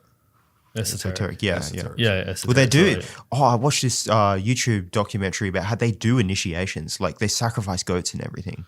There was a crazy. You have to watch it. It's I've just, eaten goat. It's pretty fucking good. yeah, but have Yeah. you sacrificed one in a circle with 8 other blokes? Probably Sometimes. Sometimes. If If we're hungry on the hunt. hunt. Yeah. No, they drank Cook his it blood up. and everything. Oh, It was, that's strange. yeah, no, it was. I say that's strange though, but fucking blood pudding is pretty good. Blood I'm sausage. not eating blood in pretty any Blood way. sausage is really nice. Yeah. Nah, I'm never having that. I don't even do like offal. I can't do blood. Really? Nah, Dude. nah, I'm the So child. rich in minerals. Yeah, rich in all kinds of things. Yeah, well, Terrible. there's the Hudson tribe. They kill baboons. They eat baboons and drink its blood. No, they can keep that. Yeah, there was like those African tribes that only eat blood. Yeah. That's what they survive on. Oh yeah, there was And a they riot where like you get like there was the bloke who's the fattest, and they drink blood and milk, and then the bloke who's the fattest gets like all the women. Yeah, That was like trending that's on social very media. common in ancient tribes. Mm. Very common. If you were the big fat guy, you were generally the chief. Well, have you seen that depiction of Because it's a Venus? depiction of wealth. It's not actually Venus, but it's like a old Earth goddess, and she's a massive obese woman. Yeah, voluptuous. Yeah, they worshipped like abundance, right? That was really popularized in like Minoan civilization, ancient Greece. Like they had their women were depicted as being very voluptuous. Yeah, It was probably rare. Like you would never see like an overweight person. Do you know what's strange about Yeah. that? The males being overweight. When you become overweight, your estrogen goes up. Estrogen, yeah. Adipose tissue is estrogenic. Yeah. yeah. Which is quite strange. Like these extremely wealthy people, everyone's in poverty around you. You're making these decisions for, say, government or even if you're a king, a pharaoh. There were a lot of overweight pharaohs. Yeah. And Yeah. but that was a symbol of them, just their abundance. Yeah. Yeah, but whereas now, like being overweight is a symbol of poverty, which is ironic. It's like it's like things a become status symbols. Like yeah, it's even become with the the, documentary. I hate to mess this up because it's current, but I'm fairly certain it's the maybe either the Thai or the Vietnamese do it, but they have a toothpick in their mouth a lot. Like you go over there and they just have a toothpick in the mouth because it's a signal that they've been eating recently. So it's like, it's a status symbol. yeah, I have like meat stuck in my teeth. I can show you how. Yeah. So the toothpick became a status symbol. And then it became America, attractive. Then they it becomes attractive. It enters the like space of like. Zipper's toothpicks. They're not a sponsor, obviously, because it's an American company, but they're toothpicks and they're dipped in nicotine. Oh wow. Yeah. So if you like a toothpick in your mouth, they have nicotine on them. It's a big thing in the States, isn't it? Like chewing tobacco. Yeah, chewing tobacco. Yeah. I've tried it. It's fucking disgusting. Yeah. Yeah. It was a Tastes great like- way to get mouth cancer. Yeah, well, so are Zins and Yeah, stuff, but man. But yeah. they Not so don't- much. Nicotine is not that carcinogenic. Yeah, no, it's really not. It's what it's attached to and what it's grown from. And synthetic nicotine is actually quite healthy for you. Synthetic nicotine. Yeah, nootropics. It's definitely a nootropic. Whenever I have nicotine, I'm like, woo, and I have it every day, all day. Yeah. Dan Huberman talks about. You don't get any drawback effects with that? Oh, huge. I get headaches Oh, okay. if I have too much. All right. Because I do like 2 milligrams once every few days. Okay, yeah. And- well, I get headaches if I have too much, like if I feel like I need it and I'm like kind of staying up a little bit too late, and then I have one. Oh, my head's like, why are you doing this? Like, the body's supposed to be shutting down. Why are you stimulating me right now?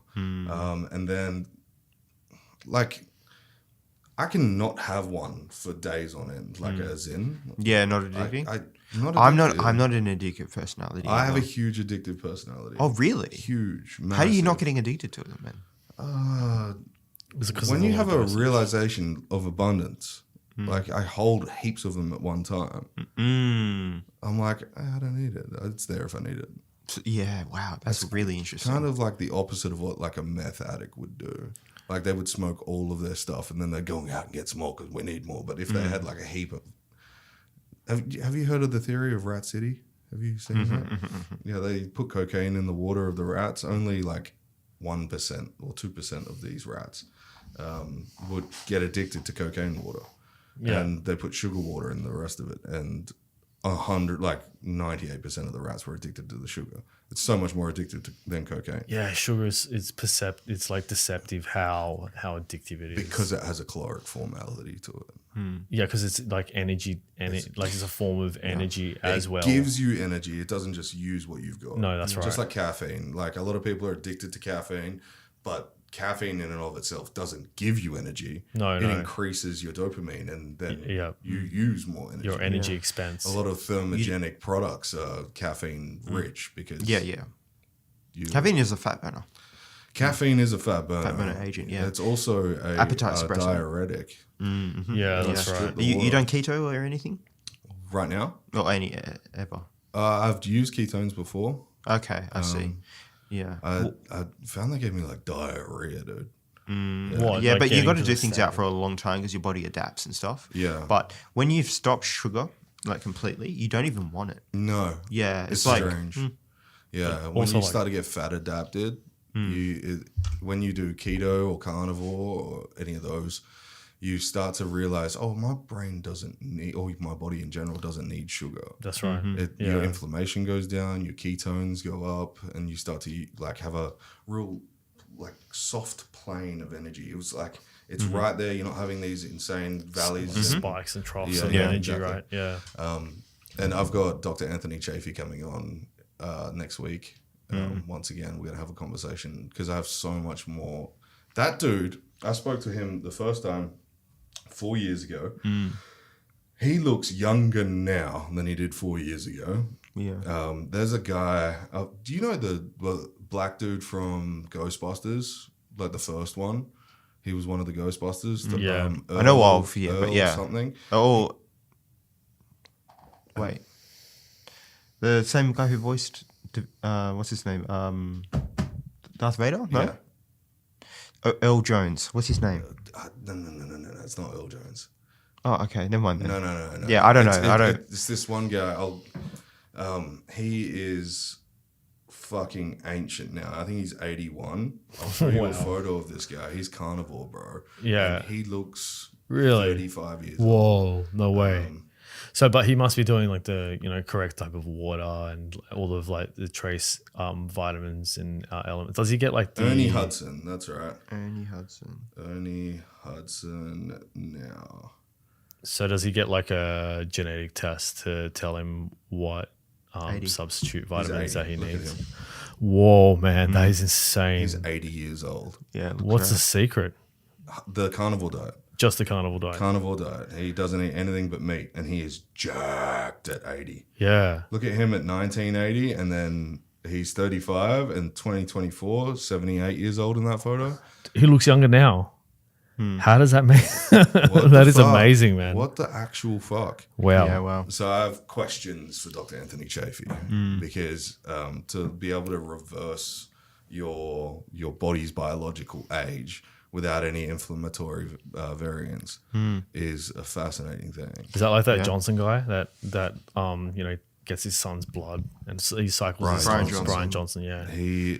Well, the funny thing is, the Liver King's also named Brian Johnson. which Yeah, I is know. It's so funny. But the Liver two King's Brian on Johnsons. steroids. He's on everything, bro. Yeah, one's vegan and one's a carnivore. Yeah, strange, right? And Brian Johnson, the Liver King, looks terrible. Yeah. Like his face is fucking disgusting. But he's also using Blasting all kinds of PEDs. everything, dude. I Yeah. think he's on growth hormone, cypionate. He's on.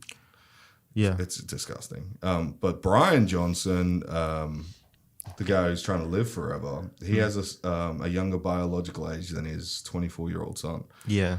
which is like, what? But he also cycles his son's blood. Yeah. I don't think it's It's a his headline. Plasma.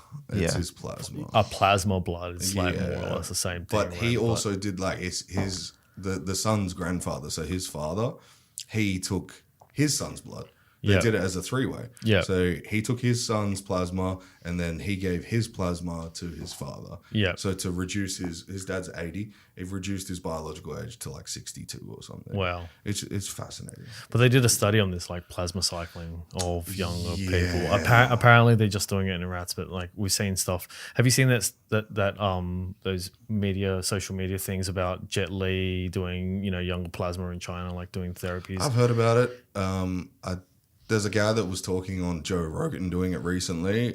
Joe Rogan had his plasma filtered. Yeah. The only problem with it, he's saying, is you're reducing your white blood cells. You are also reducing any kind of immunity cells because you have a built up immune cell basis. So it's like an LC15 or something like that. And it completely eradicates the body from healing, which is like, won't you regenerate those anyway? Oh, so it's like a bit of like a counteractive effect. Yeah. But Yeah. maybe not. I don't know. He got it done at Ways to Well, so they're pretty on it about keeping you healthy. So I hope he's okay. Wow. Yeah, I'm very sus of these like new incentives that, like Ozempic and stuff like that. GLP-1s are interesting, dude. They're really fascinating. They're a peptide. Isn't GLP-1 have a similar sort of effect as Ozempic, where it's like, what it does is it transfers your mitochondria into like your fat store so that you burn it faster. Is that right? I don't know the mechanics of it. I know that it suppresses appetite. It reduces muscle mass, and it also reduces fat. I heard it reduces bone density as well. It reduces bone density as well. There's a lot of females that have gone into osteoporosis because of it. Whoa, that's heavy. Yeah, young. I'm talking like in their 20s. Yeah, that's nasty. Man. If you don't exercise and then you get on a GLP-1, it can be complicated for sure. Yeah, or eat enough protein. Yeah. That's the biggest thing, Yeah. There's new studies that have come out about TB500, which is a healing peptide. If you have angina or any kind of heart dysplasia, it will completely eradicate any symptoms of aftermath. Okay. Wow. So pretty much gets the heart back to how it was, gets rid of all scarring. Do you think like with these like, peptides are a big craze now, right? They're experimental chemicals. Do you think they're just They're not experimental. You don't think that? They're not experimental. So how long do you think they've been around for? Since humans have been alive. Yeah, so do you think they're just extracting them out of like different aspects of our biology? Yeah, they're synthesizing them from our own biology, for sure. The thing that really I find strange at the moment is now they're able with peptides to find one specific one is the body's muscle gaining inhibitor. Do you know, have you ever seen like is this like retrotrutide? Something like that. Yeah, so it's like increasing, like it's removing the like a physical blocker, so that you have uncapped potential for muscle gain. Yeah, man, that's amazing. Yeah, so like those whippet dogs. Yeah. So there's a type of whippet dog that they've bred quite a few of, and it has uncapped muscle mass. Have you ever seen these things? Mm-mm. These things are like fucking yeah, but they look like little greyhounds. They're supposed to look like little greyhounds, but they're fucking like Arnold Schwarzenegger in the 80s, like insane, dude, insane. And now you can inject this stuff, not be on testosterone, and like you do one rep of something and your arm starts growing. Like, what? That's insane. I'm going to wait a good 10 years and let a bunch of people just do it and see how it works out. And then I'll hop on it. I'm going to be a laggard, like a late adopter. Yeah. That's a good move. Yeah. If you adopt too early, there could be some sort of kind of... like you see some people, like they're getting like troves of like different peptides that they're trying and like combinations thereof. Yeah, I'll let them be the what's it called, the guinea pig. The guinea pigs, yeah. Then I'll hop onto it, see what works. Yeah. Well, there's now...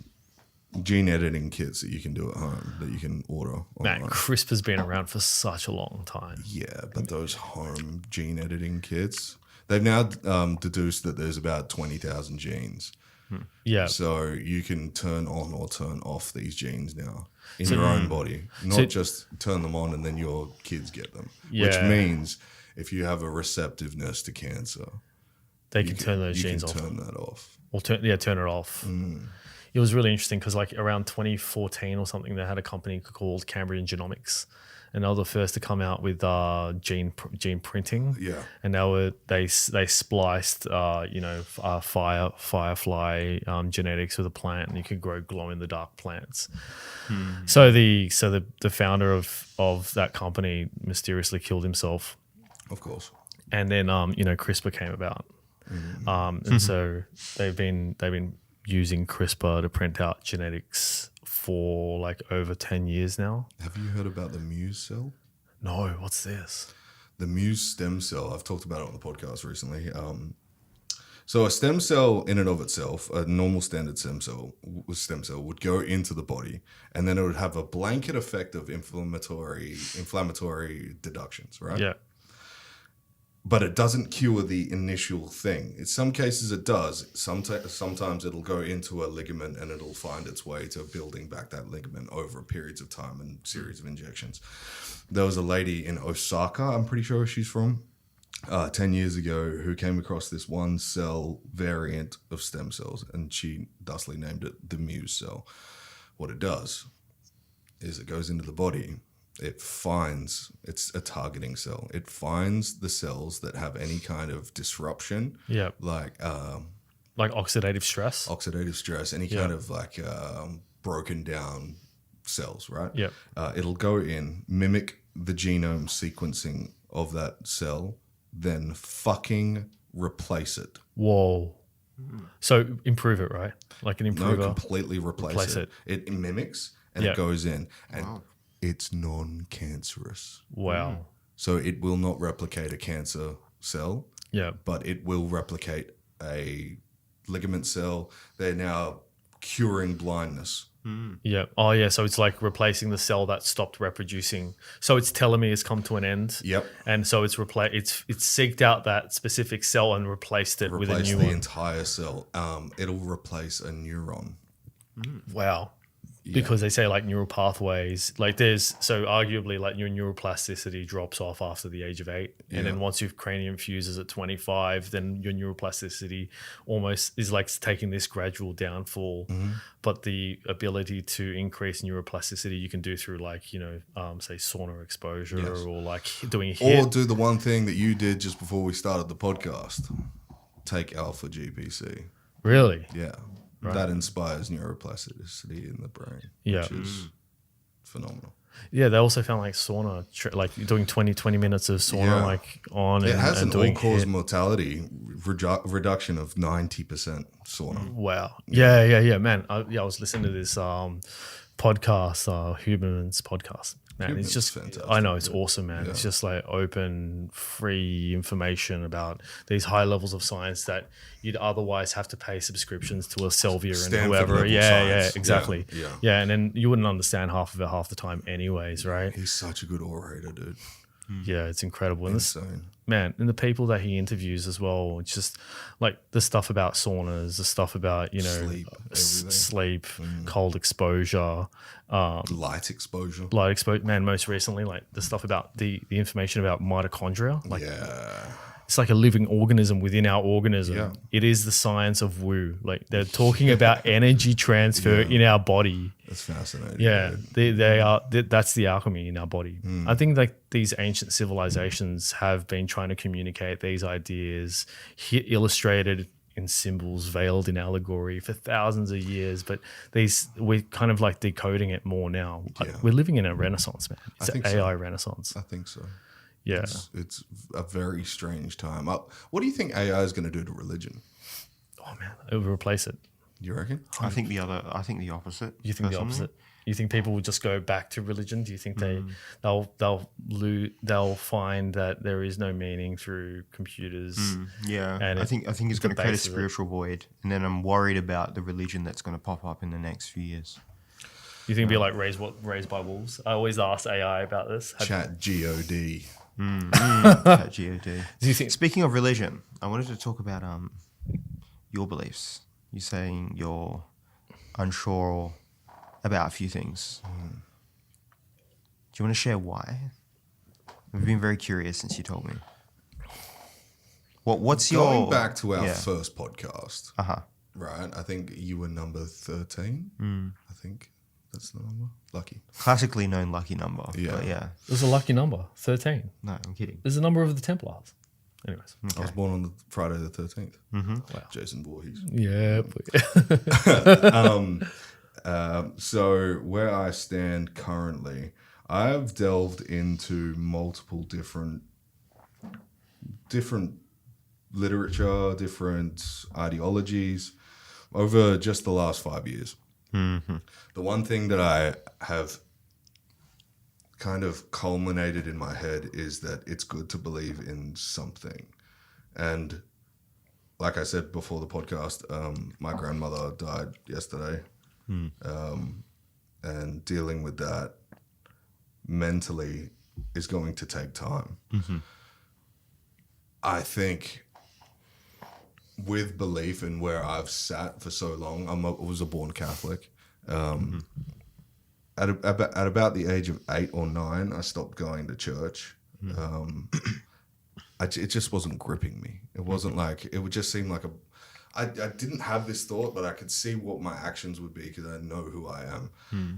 It was more like, I don't know about this. Like, I don't see what the big woo was about.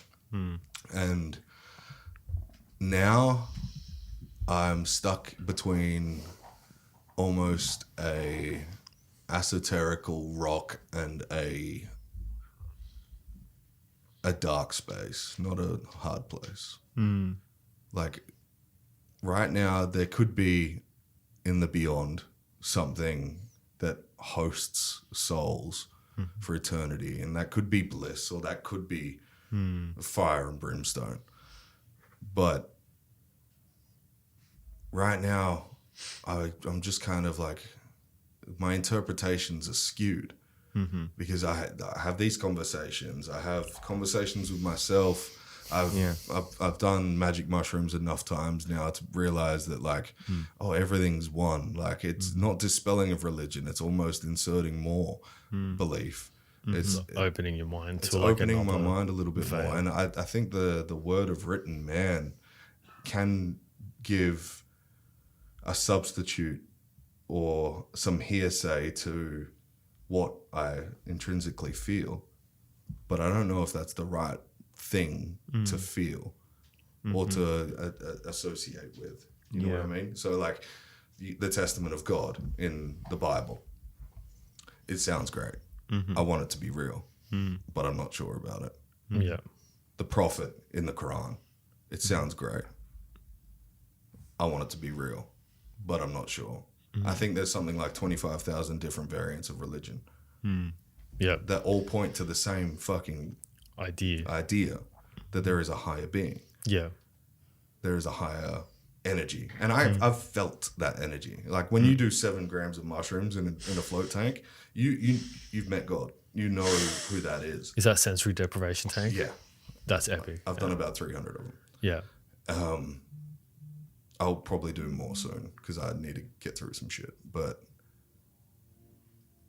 when you have complete elimination of self, elimination of sensory, and then you're just within yourself, and then you realize when you say the word me, when you say the word I, somebody's saying that. Like, I'm looking at myself saying that. Is that a soul? Does that go somewhere after this body doesn't need it anymore? And who do I attach that to? Do I attach it to the universe being all one? So when I say agnosticism, I'm not saying, hey, we go in the ground and there's nothing else like an atheist would. I'm saying more, genuinely unsure. I have no idea. Do you believe in the idea of, like, a divine spark, like, within us that's the permanent atom? Or I got proof of it yesterday. Yeah. I got proof of it yesterday. There is literally a spark documented when a sperm enters the egg cell. Yeah. There's literally a flash of light. Did you know that? No. Yeah. That's the divine spark. That's the divine spark. Yeah. And I saw it depleted from my grandmother yesterday. Yeah, you saw that last spark. It was gone. Wow. It was like the blood retracted back from her skin towards her heart. She glowed gold. Like, she was like glowing gold. Her final glow. That's like then the light. color just dropped off, and I was like, oh, we're just a vessel. This is just a meat machine that we just operate, and it gives us the opportunity to do some good. The vessel to improve or do some bad shit in some cases. Yeah. And that divine spark, I don't know if it was meant to happen. What do you mean by that?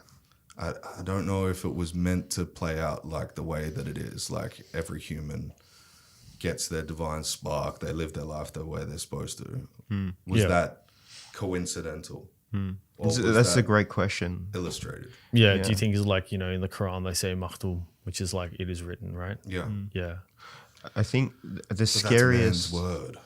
Yeah, that's man's interpretation, Interpretation, of yes. what it's meant to be. Yeah. Is it written? Is it played out for us? And just because it's said in a way that makes it seem a lot more thought about than the thoughts that you're having about yourself doesn't make it real. And I'm not saying it's not real. Yeah, but you're just saying like we assign a meaning to it because we can relate to it. Yes, but Yeah. that's the meaning, right? That's the most important part. Is what does it mean to you? Yeah. Like, what does it mean to me? Does it make me feel okay about things? If yes is the answer, fucking follow it. Yeah. Does it change anything for me personally right now as I'm sitting here? Yeah. No. No. I believe that there's something there. Yeah. I just don't know what it is, so I can't associate it to the Bible, the Quran, the Torah, whatever it is. What's Yeah. your best theory as to what this is all about? Bro, that's a heavy answer, man. No question, sorry. Yeah. What is it all about? I can't remember who said it. Somebody said, I wish I could remember the name. The purpose in life is not to find the purpose, but to create it. Okay. So I don't know if we have a purpose. I know that we're here right now. I know that we can do good in the world for others who are also doing, hopefully, good for themselves and others as well. And we all just thrive. Why are we here, though? I want to believe it's for a purpose.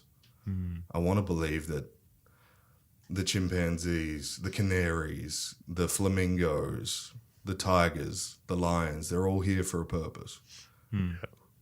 Have they gotten to the point of, or to the ceiling of evolution for that species? Have we just been the ones to flourish because we figured some shit out? Who fucking knows, dude? Were we like this before? Was it a product of panspermia? Was it a civilization that shot fucking mushroom cells from a different world? yeah, this question is very important, and it sits at the foundation of like when you study religion, ancient cultures, and so on. All of it you got to view is humanity trying to ask that question, but it gets very easy to remove away from that. Yeah, so it's important to connect why when people were talking about this God killed this God and this and so on, what does it actually mean? And it's humanity figuring out that answer. This is why personally I study this stuff, is because there's the chance that a decent answer has been given in the past, or the answer, just straight up the answer. And it's out there, and we have to figure it out, Now, I got another question. So, if you... The answer's 42, by the way. The answer is always 42. Exactly. It's actually really scary how common 42 pops up in know. mythology. Yeah. My question is that based on... Because I have this theory about how you philosophically understand the foundations of the world informs your daily decisions.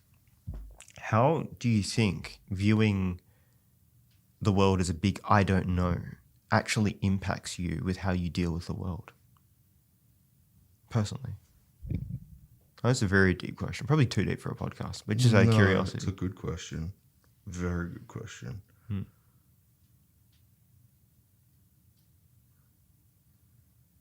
I can't say that everyday decisions are based completely off philosophy.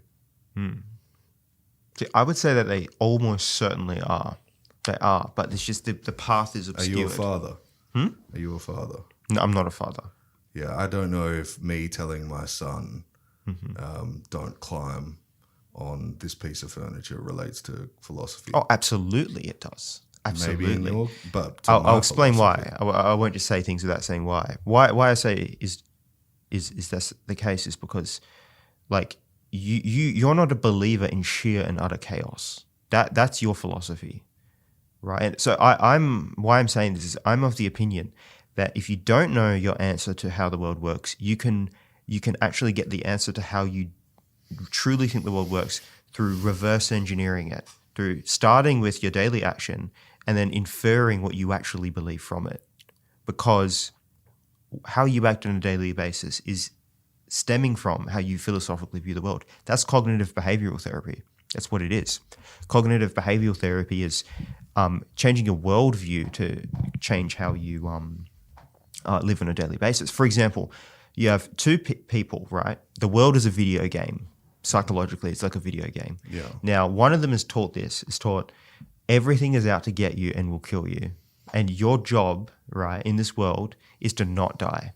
And then another person you say, you have to kill as many enemies as possible and overcome as many obstacles as possible in order to claim victory and win the game. Now, both those people, both level 1, they both see an enemy before them. How will they react with that enemy depending on their worldview? One will see it as an opportunity to die, and their rule is don't die. So they're going to run from it. And then the other person is going to see the enemy and think, oh my God, an opportunity for me to win the game. So how you view psychologically the world informs your daily behavior, your anxieties and depressions and so on. So like, for example, I agree with that. So it's like founding principles of like how to live your life. Yes. Is like informs your worldview. But like, there's It's very hard to maintain a semblance of change in your philosophy when you have a child and he's just taking a shit on the floor. Yeah, absolutely. Yeah, that's right. You know what I mean? So there's like a primitive instinctive aspect of everyday life. Yeah. But there's also that philosophical aspect when you go into deeper thinking. So we do have like why not shit on the floor? Yeah, so we have have a primitive like aspect, an animalistic aspect of us, and we also have a philosophical aspect of us. But I think like I agree, like in a philosophical aspect, how we interact with people or how we make critical decisions. Absolutely, there's that whole philosophical aspect. But then there's also that really primitive the aspect of our humanity, which is like the child just shit on the floor. How are you going to deal with that? Yeah. I personally don't see the distinction. So, like... You don't just see the distinction in animalistic behavior? No. So I view everything as a philosophical basis. Everything is done from a philosophical basis, but animals are preloaded with particular philosophies. So, for example... The human animal does not like chaos, too much of it, and it doesn't like too much order either. Tell that to Trump. Yeah. So, look, every time you embrace a new philosophy, you take on a nihilistic risk, right? So there's a risk that the new philosophy that you take on is not going to be good, and then you invest in it, and then, someone dies or some chaos comes about. That is amplified when you have a child, I imagine, because your actions now are like going to affect another human beings. So I see what you mean by raising the fatherhood issue, is that every time you shift a philosophy, boom, you've affected another person. But still, nonetheless, I still think there's merit in questioning your philosophical foundations, or at least determining them, right? So you mentioned before about a child, being crazy. It's like the very fact that you told them not to be crazy is a philosophical position. It's right. Danger, right? Yeah, it's even still, it's a value claim. You're telling your child you are valuable. Don't hurt yourself, right? You need to be aware of your surroundings because you are valuable. Everything is philosophy, dude. Everything has a philosophical claim to it. Recently, Kanye West, not recently, this was years ago. Kanye West, Hitler thing? No. Kanye West was saying about how, why do we, impose control on children? If there's a child who wants to jump on the table, why do we tell them to get off? It was brainwashing them and this and that. And he was making, and people attacked him like, what are you talking about? But he was making a genuine philosophical claim. He's quite smart. He is. He's actually, when you listen to him talk at length, people don't give him enough credit. In the same way, he's very dumb sometimes. But arguably, rappers are quite introspective because of the way that they're able to express themselves. Yeah, you got to critique society. That's the basis of rap. So, Yeah, like Kendrick Lamar recently took up psychology and stuff like that. You know, yeah. He was. Yeah, there's I photos don't of see him. the Migos doing that. No, you don't. Yeah. Raindrops. It's fucking Yeah. It's the study of the soul, right? Psychology. Well, philosophy is one of those things that you are right. It is in everything. Mm-hmm. But when you are going about your day to day or just take anybody that's maybe not too introspective, Mm-hmm. they aren't looking at themselves as my philosophy is making me bring up my child in this certain way. Yeah. No, but it's happening nonetheless. There's a level of unconscious competence. I think that's what you're trying to say. Lots of unconscious. Yeah, Most yeah. of it is like, so Carl Jung spoke about this. He said that the goal of individuation is to make the unconscious conscious. That's what he said. That's the key to everything. Make the unconscious conscious. So make your reasoning for how you're acting, make that known to the conscious mind. Don't let it sit in the unconscious mind. I think that is the process of philosophy. But you have to have a degree of introspection to get your own self to that level of understanding. Yeah, and it's to easy make for the some. unconscious conscious, you have to have a level of introspection. Yeah, of course. Yeah, to it's get to easy that for level. some, hard for others, and that's why I think, like, you know, a psychologist is the idea of a psychologist is a good idea, but the way it's played out today, not so much. But yeah, so but like even if you tell your child to, like, you know, oh, don't cause chaos, there's a ton of philosophical statements there that you're making implicitly, right? You are valuable. Your environment is valuable. Your conduct shapes the environment. How you shape the environment through your conduct should be ordered around a particular set of behaviors, right? That's all what you said. You said that by saying no. Just saying no to him doing that is preloaded with a bunch of philosophical ideas that are questionable, right? So it's quite interesting to, like, if you are in this kind of, you know, state of uncertainty, how you act will kind of enlighten what you actually think about the world. Yeah. Fascinating. That's actually a Gnostic principle as well.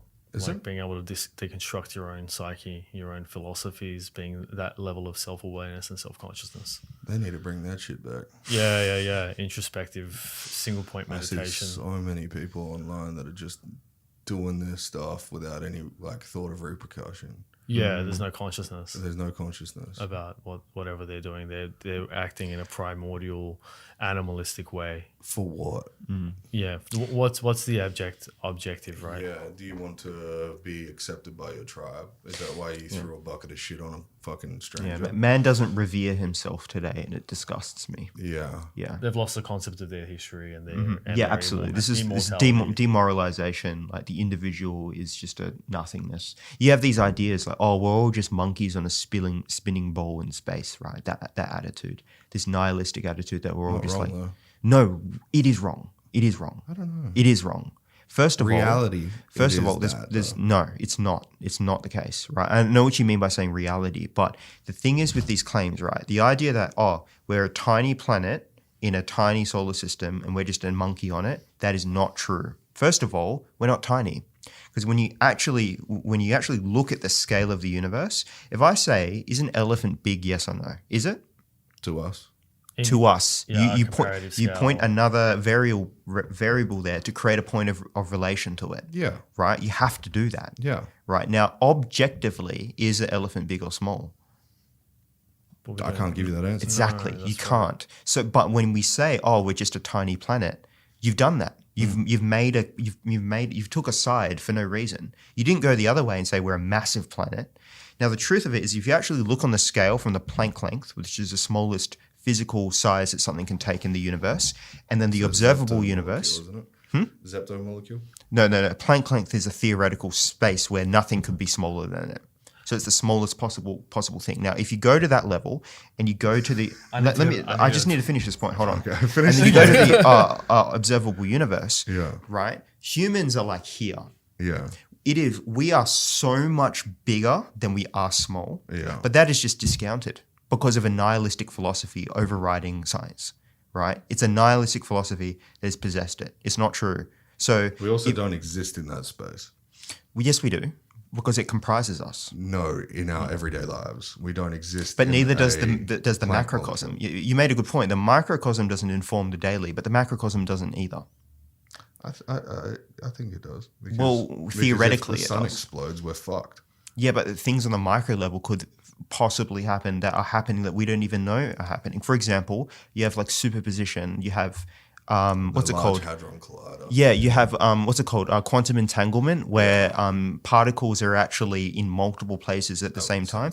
We have things that we have absolutely no idea happening on the. That quantum computers are doing. They're accessing other quantum computers from different. Yeah, that's dimensions. right. It's an area I don't even want to go because I can't handle quantum it. entanglement is fascinating, though, right? You have one point that's completely entangled with another simultaneously. Do you know they found a singular particle that they couldn't measure whether it was entangled or not, which probably means the other entangled particles inside of another dimension. Incredible. Yeah, incredible. like part of that multiverse theory. Yeah. Yeah, that we're all existing simultaneously on multiple dimensions at the same time. True. That's probably why when they first ran the Hadron Collider, it created a mini black hole and we entered a different reality, and then everyone started going fucking batshit crazy. Yeah. There's a thought to that as well. Yeah, we don't know what happens on the micro scale, right? But when you have, this is something I learned personally with myself, right? Is that your mental state or your philosophical view of the world informs your view of how the world works, right? And people think it's the other way around. People think, oh, I'm just a monkey on a spinning ball, tiny spinning ball in space. No, you've made like 8 different philosophical claims there that are each questionable. First of all, we're not small. We're not small. I think what they're trying to do is like discredit the fact that we are highly sophisticated beings. So they're just trying to essentially excuse their actions. Absolutely, but what I'm saying is the philosophy starting first, and then they're reverse engineering the system of thought, starting with the philosophy. This is what you do when you're depressed. You start with the idea, I'm shit, right? I'm nothing. Okay, let's create the story to get to that conclusion. That's what is happening on this. What's it called when you want humanity to die? What's it called? Nihilist. No. It's antinatalism. It's an antinatalist philosophy. It's this idea. Yeah, antinatalism is the idea of we're just an ape. First of all, why do you want to be the size of a planet? Be bigger. See where it gets you. Human beings can't literally be any bigger than what we are. Like, so when you're pointing to a scale of size, have you seen Thor Bjornsson? He's fucking massive, bro. Yeah. When you're using a size scale, why? Where's it going to get you? It's like, oh, we're tiny, therefore we're insignificant. Okay, so if human beings were the size of galaxies would be more important, what would we do at the size of galaxies? Nothing. Yeah. Or collapse into a black hole, right? Mass could not take that size. So it's like, first of all, you can't physically be that size. So why are you attaching a meaning statement to it? Fine. Okay, we need to be smaller. Okay, what's the appropriate size of a human being? Gravity, exactly what we are. It goes back to the meaning thing though, right? If you have things that surround you, you want to attach meaning to it so you know why it's there. Mm-hmm. So you can have a greater understanding of what the meaning is. Absolutely. To you about how you are here and how things operate. Mm-hmm. It's a very introspective thing. It's a very personal, even this whole philosophy of religion and self-worth and idea of like philosophy. It's a very personal thing. For sure. Yeah. But an untrained philosophical mind will use very bad scales to compare humanity to, such as size. Oh, we're small. First of all, no, we're not. Second of all, if we are, then how does it actually impact any system of meaning? If there is a God, right, and he created humanity, it has to exist at some point on the scale between the Planck length and the observable universe. Mm-hmm. Any point you pick is technically going to be small. Yeah. So do you see now, this is how philosophical toxicity infiltrates people's minds, right? And thinking, oh, I'm just a monkey on a spinning ball. First of all, you're not a monkey, right? Well, we're an ape. Yeah, technically, we are probably of some genus of primate. But does that actually matter in any substantive way, right? Compared to a chimpanzee and a CEO of a company, there's a pretty big difference. Probably a bigger difference between the two than a chimpanzee and a grasshopper, or not a grasshopper, but a chimpanzee and a dog or something, right? So there's all kinds of really niche philosophical claims in these attitudes that we hold. And this is where you start to realize there's philosophical warfare, happening on a societal level. I think with for example, atheist philosophy is particularly easy to buy into, really bad. So that everything that I just said there is, you hear it a lot in atheist circles.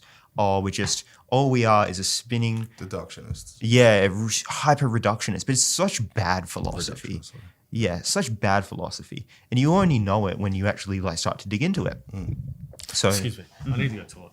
oh, no problem. Yeah, that's what I was trying to say. If you of go course. out the door, turn left, and straight down the next hallway. Yeah. Do you want to stop or do you want to keep going?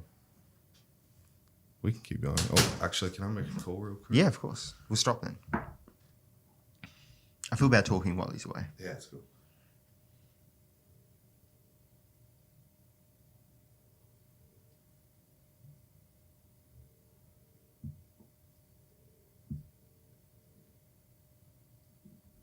Yeah, not bad. How you going? No, I'm just doing a podcast.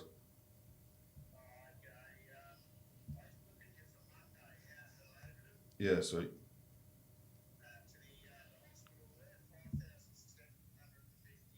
Yeah, cool. Yeah, perfect. Yeah, I think so, yeah. All right, what is it? Do you know?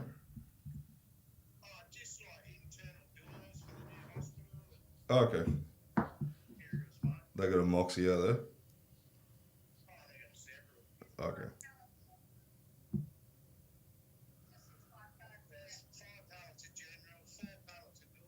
Yeah.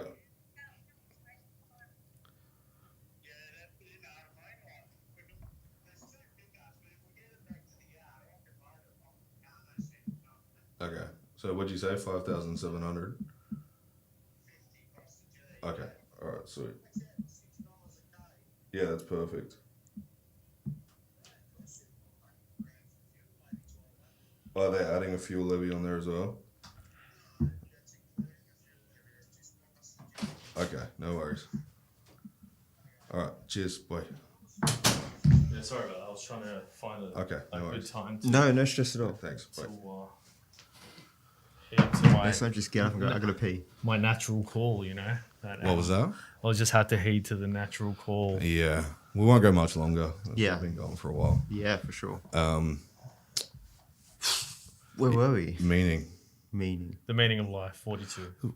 Anthony, what do you think about? What do you think it is? About the philosophies and functions of our No, natural what is your being. meaning to life? Like, what have you associated Oh with? man, absolutely. Like I think about this a lot. I think the meaning to life is how we exist in the impact that we create on the Pull people. that mic in a bit. Oh, yeah, how we exist and the impact that we create on the people that we interact with, the positive impact, positive and lasting impact that we can create on others, perhaps even generational impact if we're that lucky. I think fundamentally, like, in some ways, I'm not a father myself, but like in some ways, that's how parents see life. In a philosophical aspect, it's like their impact is a lasting generational impact. It's generational impact. So your children, the philosophies and the ideas that you impart on your children will then be imparted on theirs, and so on and so forth, right, through generations. Yeah. And that, in fact, becomes your generational legacy. Is how you impart that. Then you have, like, say, for example, people that can't or are not going to, that they objectively probably just try to create a positive impact on the communities that they interact with. And in fact, that's their legacy. You find that, some wealthy people, they get to a point in their lives where they just have a legacy quest. Their objective is to create a lasting legacy through a charity or foundation or an organization that they create. Like, as a business owner, right? Your business owner, your sort of like business philosophy is you create a positive impact for your employees. Mm-hmm. You also have a positive impact with the businesses that you interact with. Yeah. That's your legacy. Also, like as a father, as you are. But then, there's many different ways to create a positive impact, and that's just what I fundamentally believe is that impact that you can create on others. That's a great answer. Yeah, that's your legacy Really good quest. answer. Yeah, that's like great. Like think about kings, like the kings of old, right? All the priest kings or people that set up different societies and organizations. Their fundamental philosophy is to create a lasting impact, a legacy impact. You take some of the greatest philosophers of our age, like Plato. I think Plato created a transgenerational philosophical impact. Yeah. I don't know if he knew that he was going to make a generational impact. He just did it. He just did it to the best of his ability. I think you interviewed a bunch of like musicians and stuff as well. They didn't know what was going to take off, but their fundamental philosophy was to create an impact on their listeners or the people that they interact with, whether they know that or not. Fundamentally, that's what it is about. Like I think that's part of our animal instinct, is to create a legacy impact, is to a lasting legacy. Like the alpha of a pack, like the pack animal, the pack leader, like the alpha wolf, for example. You know, that it's a social being. You know, they talk about, you know, the alpha wolf being a lone creature, but actually, fundamentally speaking, it's a social creature, and its social legacy is to create a pack, which then creates these transgenerational positive effects.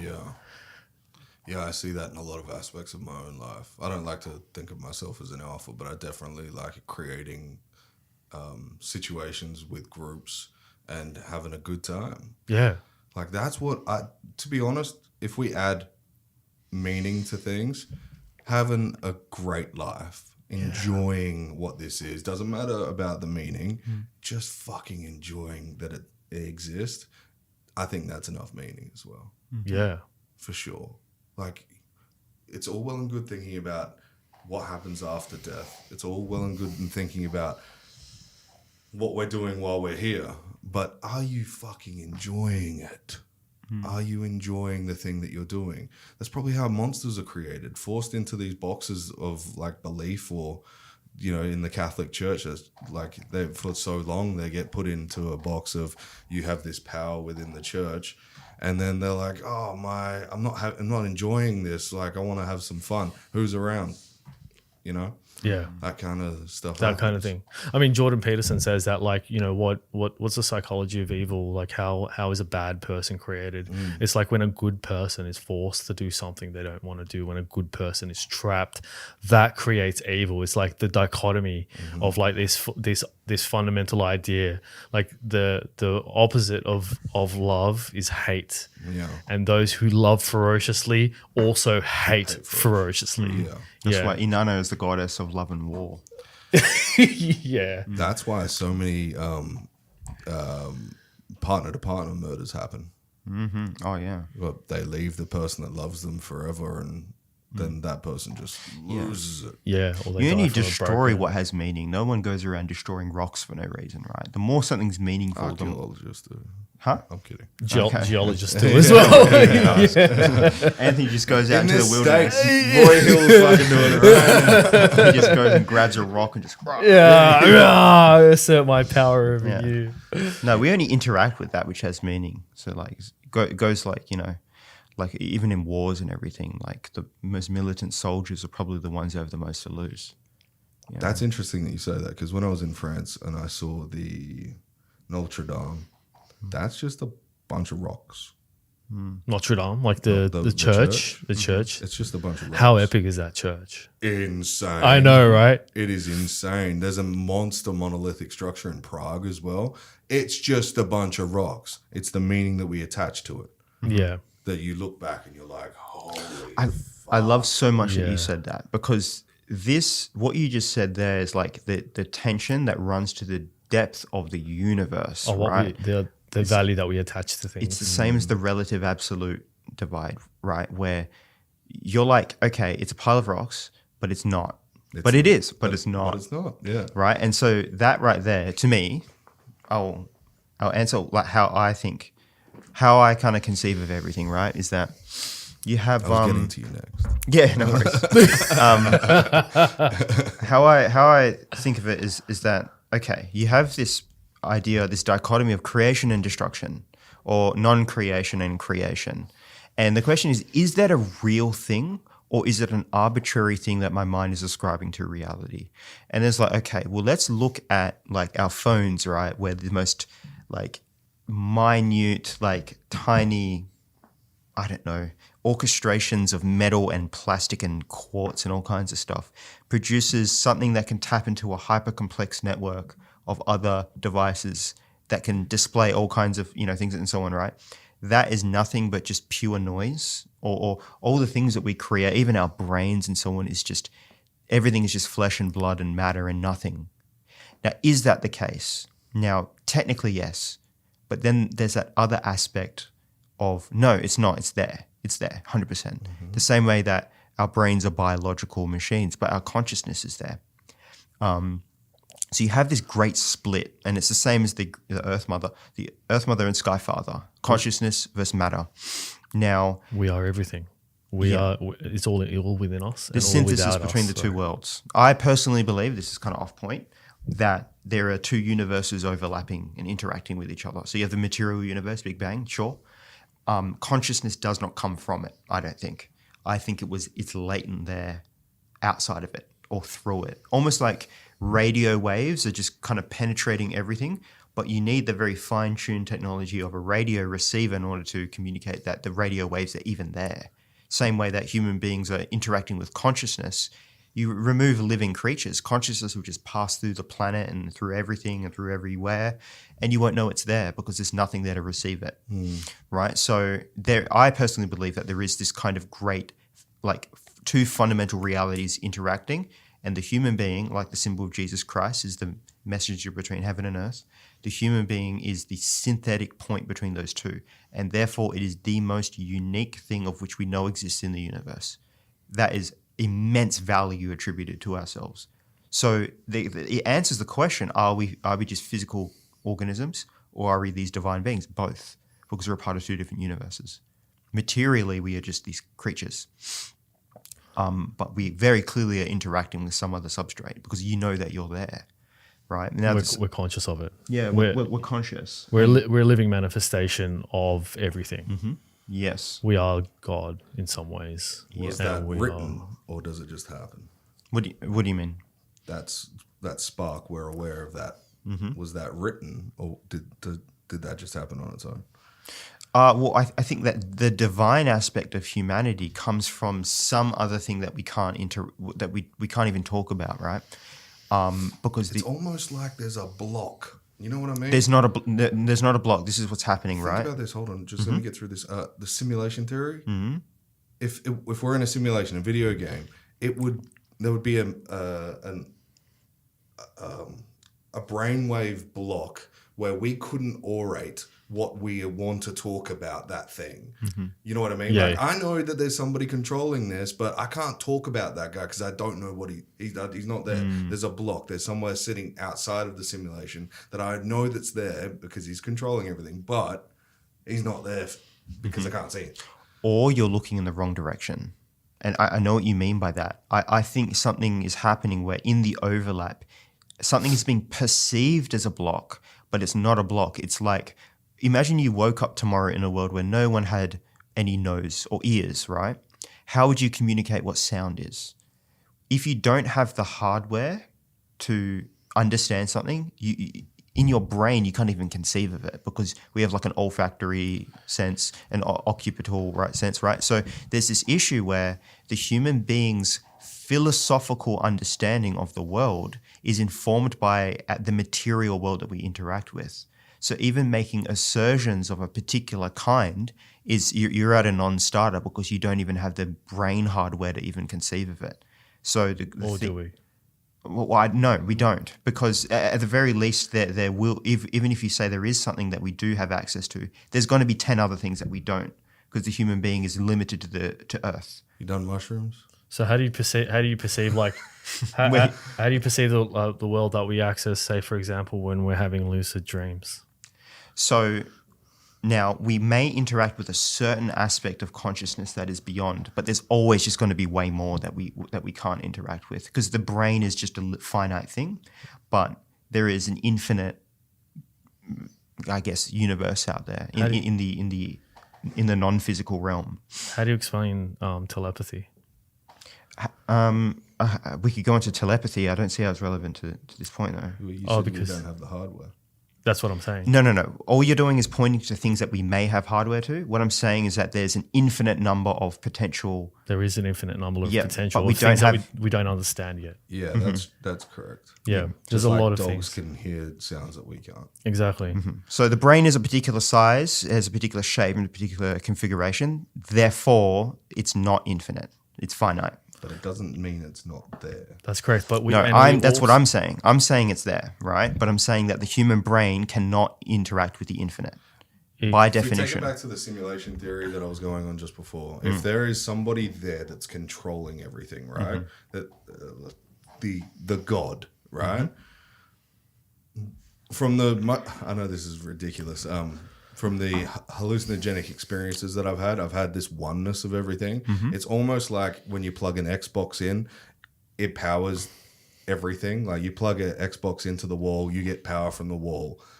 Then all the characters are generated by that power, right? But then you've got the guy controlling the characters. The power, the characters. Okay. Yeah. Everything is simulated and created by a power source, and then there's control from the exterior. That power, is that energy? Is that Consciousness, I would say. Yeah. consciousness? You know? The animating principle. This is where Sophia comes back in. It's this idea, like ancients had a concept for it as well. Have you been to the Hagia Sophia? The what? Hagia No, I've Sophia. not. I really want to No. go. I really I've want to been in go. there. Oh, really? Yeah. Wow. You want to feel fucking some weird shit, go in there. Yeah. Well, the what's it called? Architecture of the building is like shouldn't even exist. yeah. It shouldn't exist. It is insane. And like my missus, my friend Sam and his missus went in there and they had to wear their headdresses and stuff. And you got to take your shoes off. You go inside and you're just like, what the fuck? Everyone's praying. You're like, what the shit is this? Energy in those Yeah, places, but it's just man. weird that it's called the Hagia Sophia. Yeah. There's, Hagia Sophia, the saint. Sophia, that the saint region- of wisdom. Your wisdom, yeah. that region is like a lot of cultures overlapping there. So yeah. Well, Göbekli Tepe's only 1,000 k's from there. Yeah, well, the whole region of Turkey, Anatolia is my most. I think everything is in Anatolia. Anatolia is the antiquarian name for that region. It is everything. Everything is coming from that region, right? So, like even like the Great Flood. It's one really good hypothesis is that flood was the Black Sea. Right, so the Black Sea was way smaller, and generally human populations put their great cities next to water sources, and that area we know is densely populated. It's very likely they occupied the surrounding of it. It did flood overnight, not overnight, but in a very rapid time, and from that area you see Great Flood narratives surrounding it. So it's very likely the Black Sea, at the bottom of the Black Sea, could be one of the foundational. Just because it's not there doesn't mean it wasn't.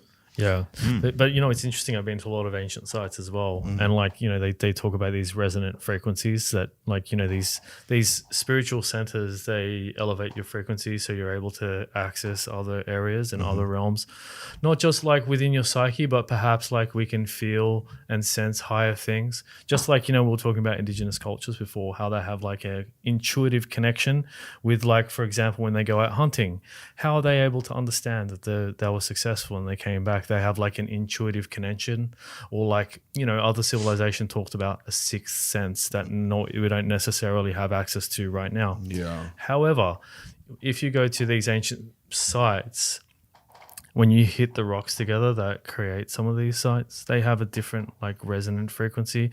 They ring like bells, which has parallels to certain other ideas of these like bells in churches and frequencies. Yeah, man. So for example, my wife and I, we went to that church. We specifically went to Meteora just for that church. Wow. And we did a meditation inside that church.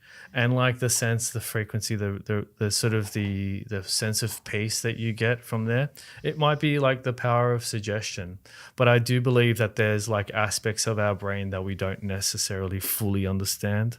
So for example, right, you say like you tried mushrooms. So mushrooms. Tried.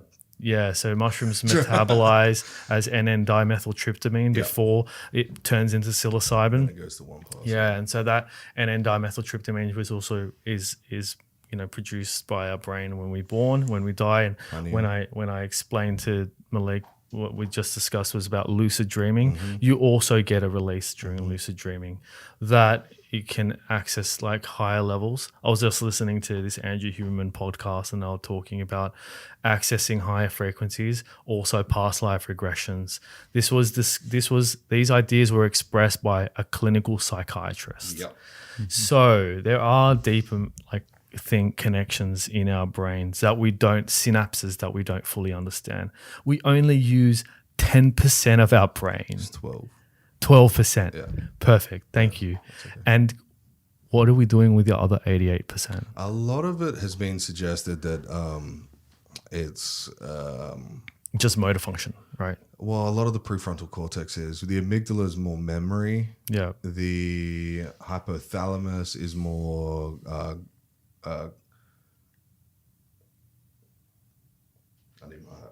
Fairly certain it's cognition. Like hypothalamus is like active action. Yeah, action, Yeah. right? Yeah, it's more bionic. Bionic? Yeah, like motor skills. Motor skills. Fairly certain Yeah. it was they took like most of the parts of a brain out of a cat and left its hypothalamus, and it was pretty much the same It thing. was still fine. It's a really funny thought, actually.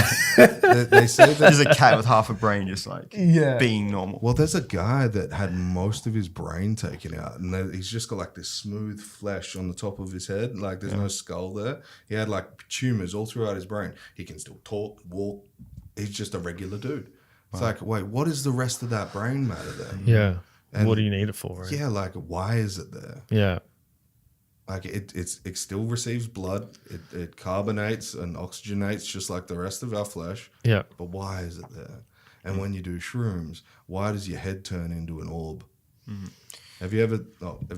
I've taken like hero doses of mushrooms and in complete stillness and silence and blackness, and my head, it's almost like glows, like I'm perceiving myself. Yeah, And like it's there glowing. was a show about it. Like, man, I forget what the name. We have to look this up. But like, there's this show where these scientists used to do like hero doses of psychedelics and sit in a sensory deprivation tank. Yeah. and teleport himself to other dimensions. Dude, I went through thousands of dimensions. It was very, very strange. I wish I could have the words to explain how it felt and what I saw. I do not. I do not hold them in memory. I have a memory of a memory, if you know what I mean. Yeah, Because you can't explain something that's that crazy. yeah, And it makes you think, why are they available in nature? You have poisonous, you have... Shout out to the ancient homies that like found out the difference between the poisonous ones and Shout out to those dead guys. You have gourmet, you have poisonous, and you have psychedelic in the mushroom sense. Why is that a point? and the interesting thing is that mushrooms, anatomically and biologically, have a closer relation to humans than they do the rest of the plant kingdom. And sharks are older than trees.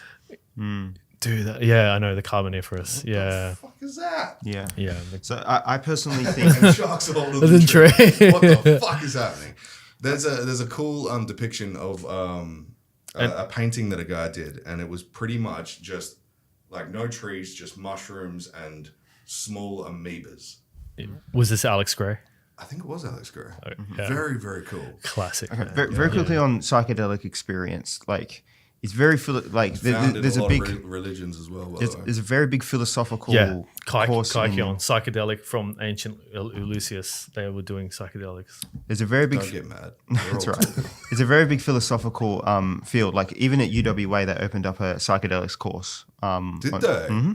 Yeah, I'm fairly certain it still exists. They did at one point. So where they study Are they psychedelics. testing them? I'll be a I guinea don't pig. think so yet. But it's very interesting, and there's the perspective of it's like, oh, it's just noise, right? Now, what I personally think is that certain substances, right, that what they do is they just push your psychology just a few points off center, and the brain doesn't know how.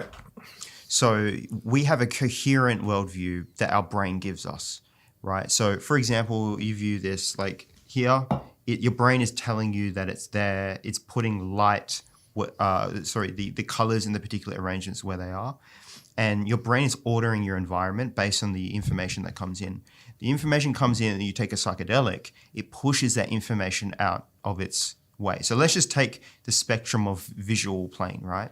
Everything looks strange because your brain is misfiring about where things actually are. That's just the spatial. Then there is the auditory. Then there is the, say, cognitive. And all of these things get pushed out of the way and the brain is filling in information where it should be, but it isn't. And then the subjective experience of that is a complete and utter chaotic mess. Now, There's a chaotic been pushback against that, right? You know that. much. It's debated, philosophically Heavily. debated. Yeah. But that's the point Especially of science. when entities start rocking up. How do you push that person? Because out the way? the human brain already has a concept of an entity, and concepts get pushed out of their natural order. So the brain I don't starts think the brain anthropomorphizing. has ever seen a dancing elf monkey. No, And it has. And it No. laughs Think at about- you, and it tells you that you are doing wrong, and it gives you the finger. No, all of those details that you described happen to the individual in distinct forms, and the brain collectivizes them. So, for example, take the dragon. Dragons don't exist in nature, but lizards do.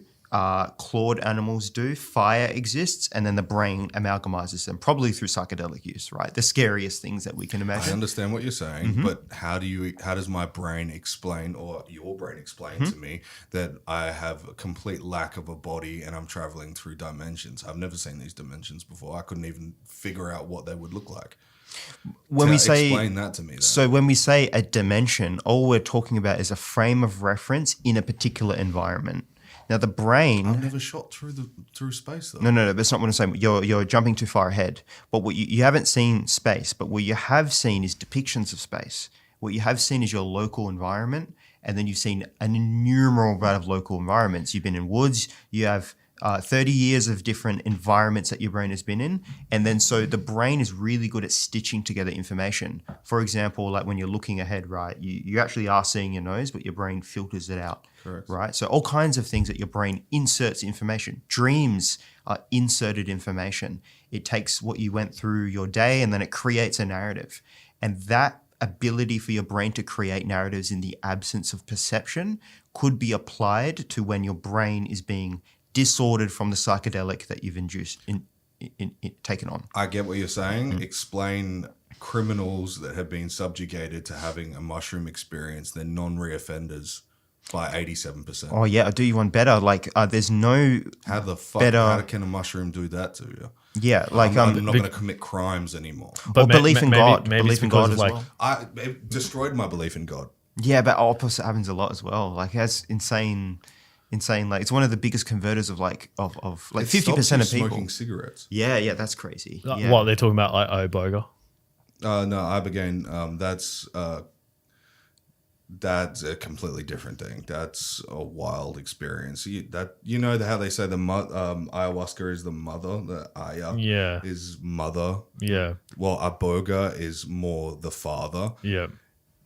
That's a weird one, dude, because the ibogaine therapy that they've been doing right now completely dejects you from your addictions. Within 3 days, regrows the neural tissue that covers the surface of the brain, which normally, if you get off like fentanyl or heroin, takes you up to 18 months to regrow. Mm-hmm. It does it in 72 hours. Yeah. It's just literally rewires. And psychedelic? It's psychedelic. Recreates neural pathways in your One thing in your very brain. interesting is that they actually think it's not the substance that is giving you these benefits. It's the psychedelic experience. So, for example, with nicotine addiction, the psychedelic experience itself is what's producing the cure, not the actual substance, because they can give you the substance. It's easy on face value to say that, though. It's No, so wait. This easy is something to say that. in your point. So it's I know, but I don't even believe that.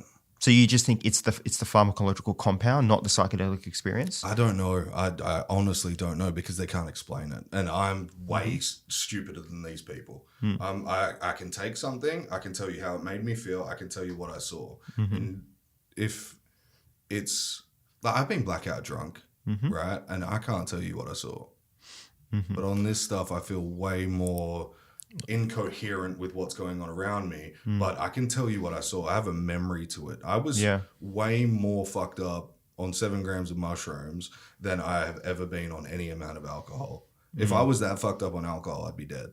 Yeah. I'd be seeing the great light rather than just me as an orb. And maybe that orb was the great light. I don't know. But I know what I felt after I came back. And that first step on the pavement after getting out of the sensory deprivation tank, I felt like a completely new human. And I acted as such too. Yeah. I started doing right by people. I started thinking about love in a sense of, it's deeper than lust. I started caring about not what people thought of me anymore. I was so deep into wearing suits and making money that I was just like, fuck it. Take the keys. I don't need it anymore. So do you think it reconnected yourself with the foundational essence of your being? It gave me my soul back. Yeah. But it was always there, right? It was always there. It's just the foundation. Body, because of dopamine and serotonin and all the things that we constantly react to in a positive and negative way at that time, it does... it disconnects you from it. It disconnects you from it. It dismisses what's real. And I don't know if the mushrooms or the ayahuasca or the ibogaine or DMT is a real experience. I can't tell you that. I'm not that smart, but I can tell you it changed my fucking life. Man, the Spirit Molecule that came out in like 08. Oh, insane. Man, that is an excellent documentary. Insane. It explains it so well. But when you say real experience, it undoubtedly was real. There's no ground 100%. To stand on to say that it wasn't real. Yeah, but if we're talking like we are human beings right now, me taking something that I bought off a dealer made me not want to commit crimes ever again, not want to rip off old people in real estate deals, made me want to give up cigarettes, made me want to do better for myself, and then leading to me having a family, a podcast where I'm exploring these ideas and hopefully helping someone out there.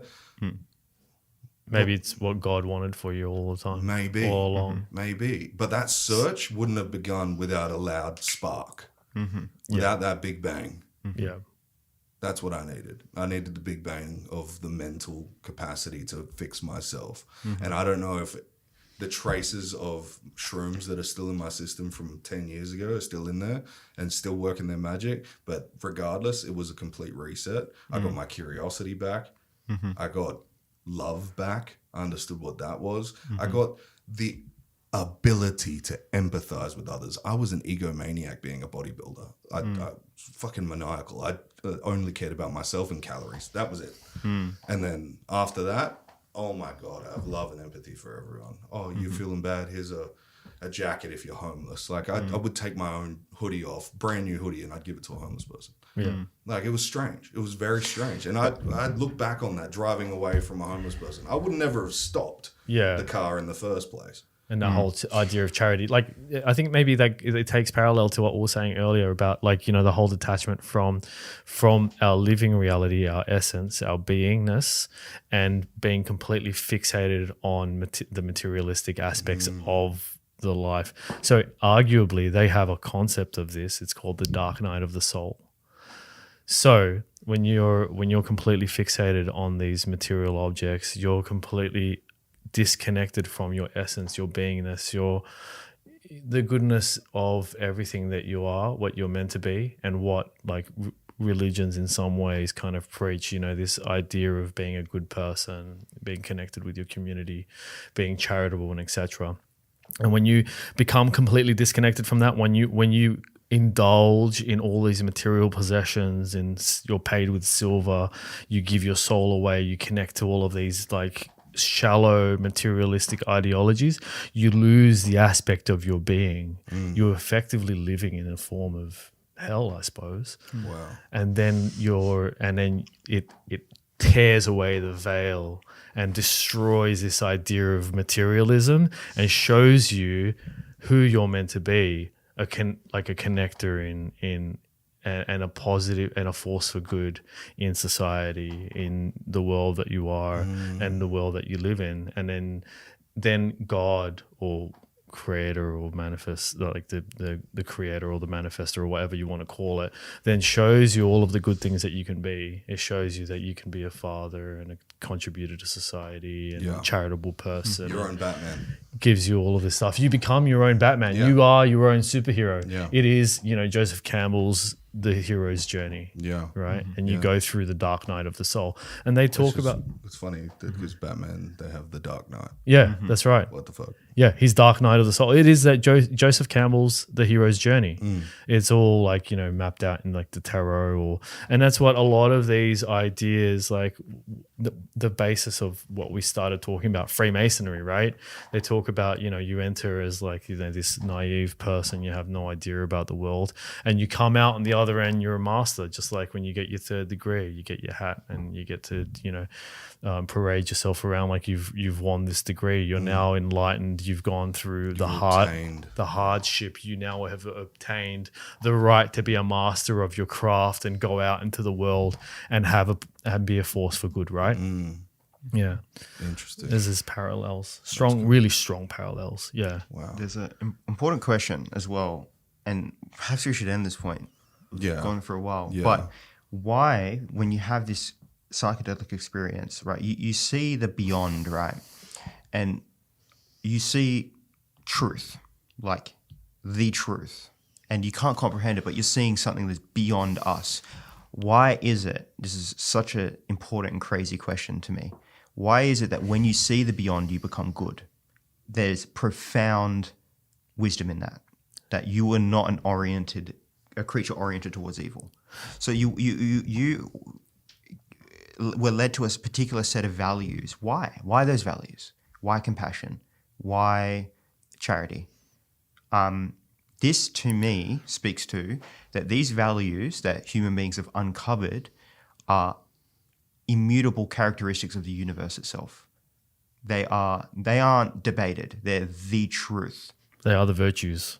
The They are virtues the cardinal virtues of existence. The virtues are these almost like gods in a way, not deities like creatures, but they're these aspects of the universe that are truth. And also in the Kabbalah that I told you about, each of the emanations of God represents a particular different virtue.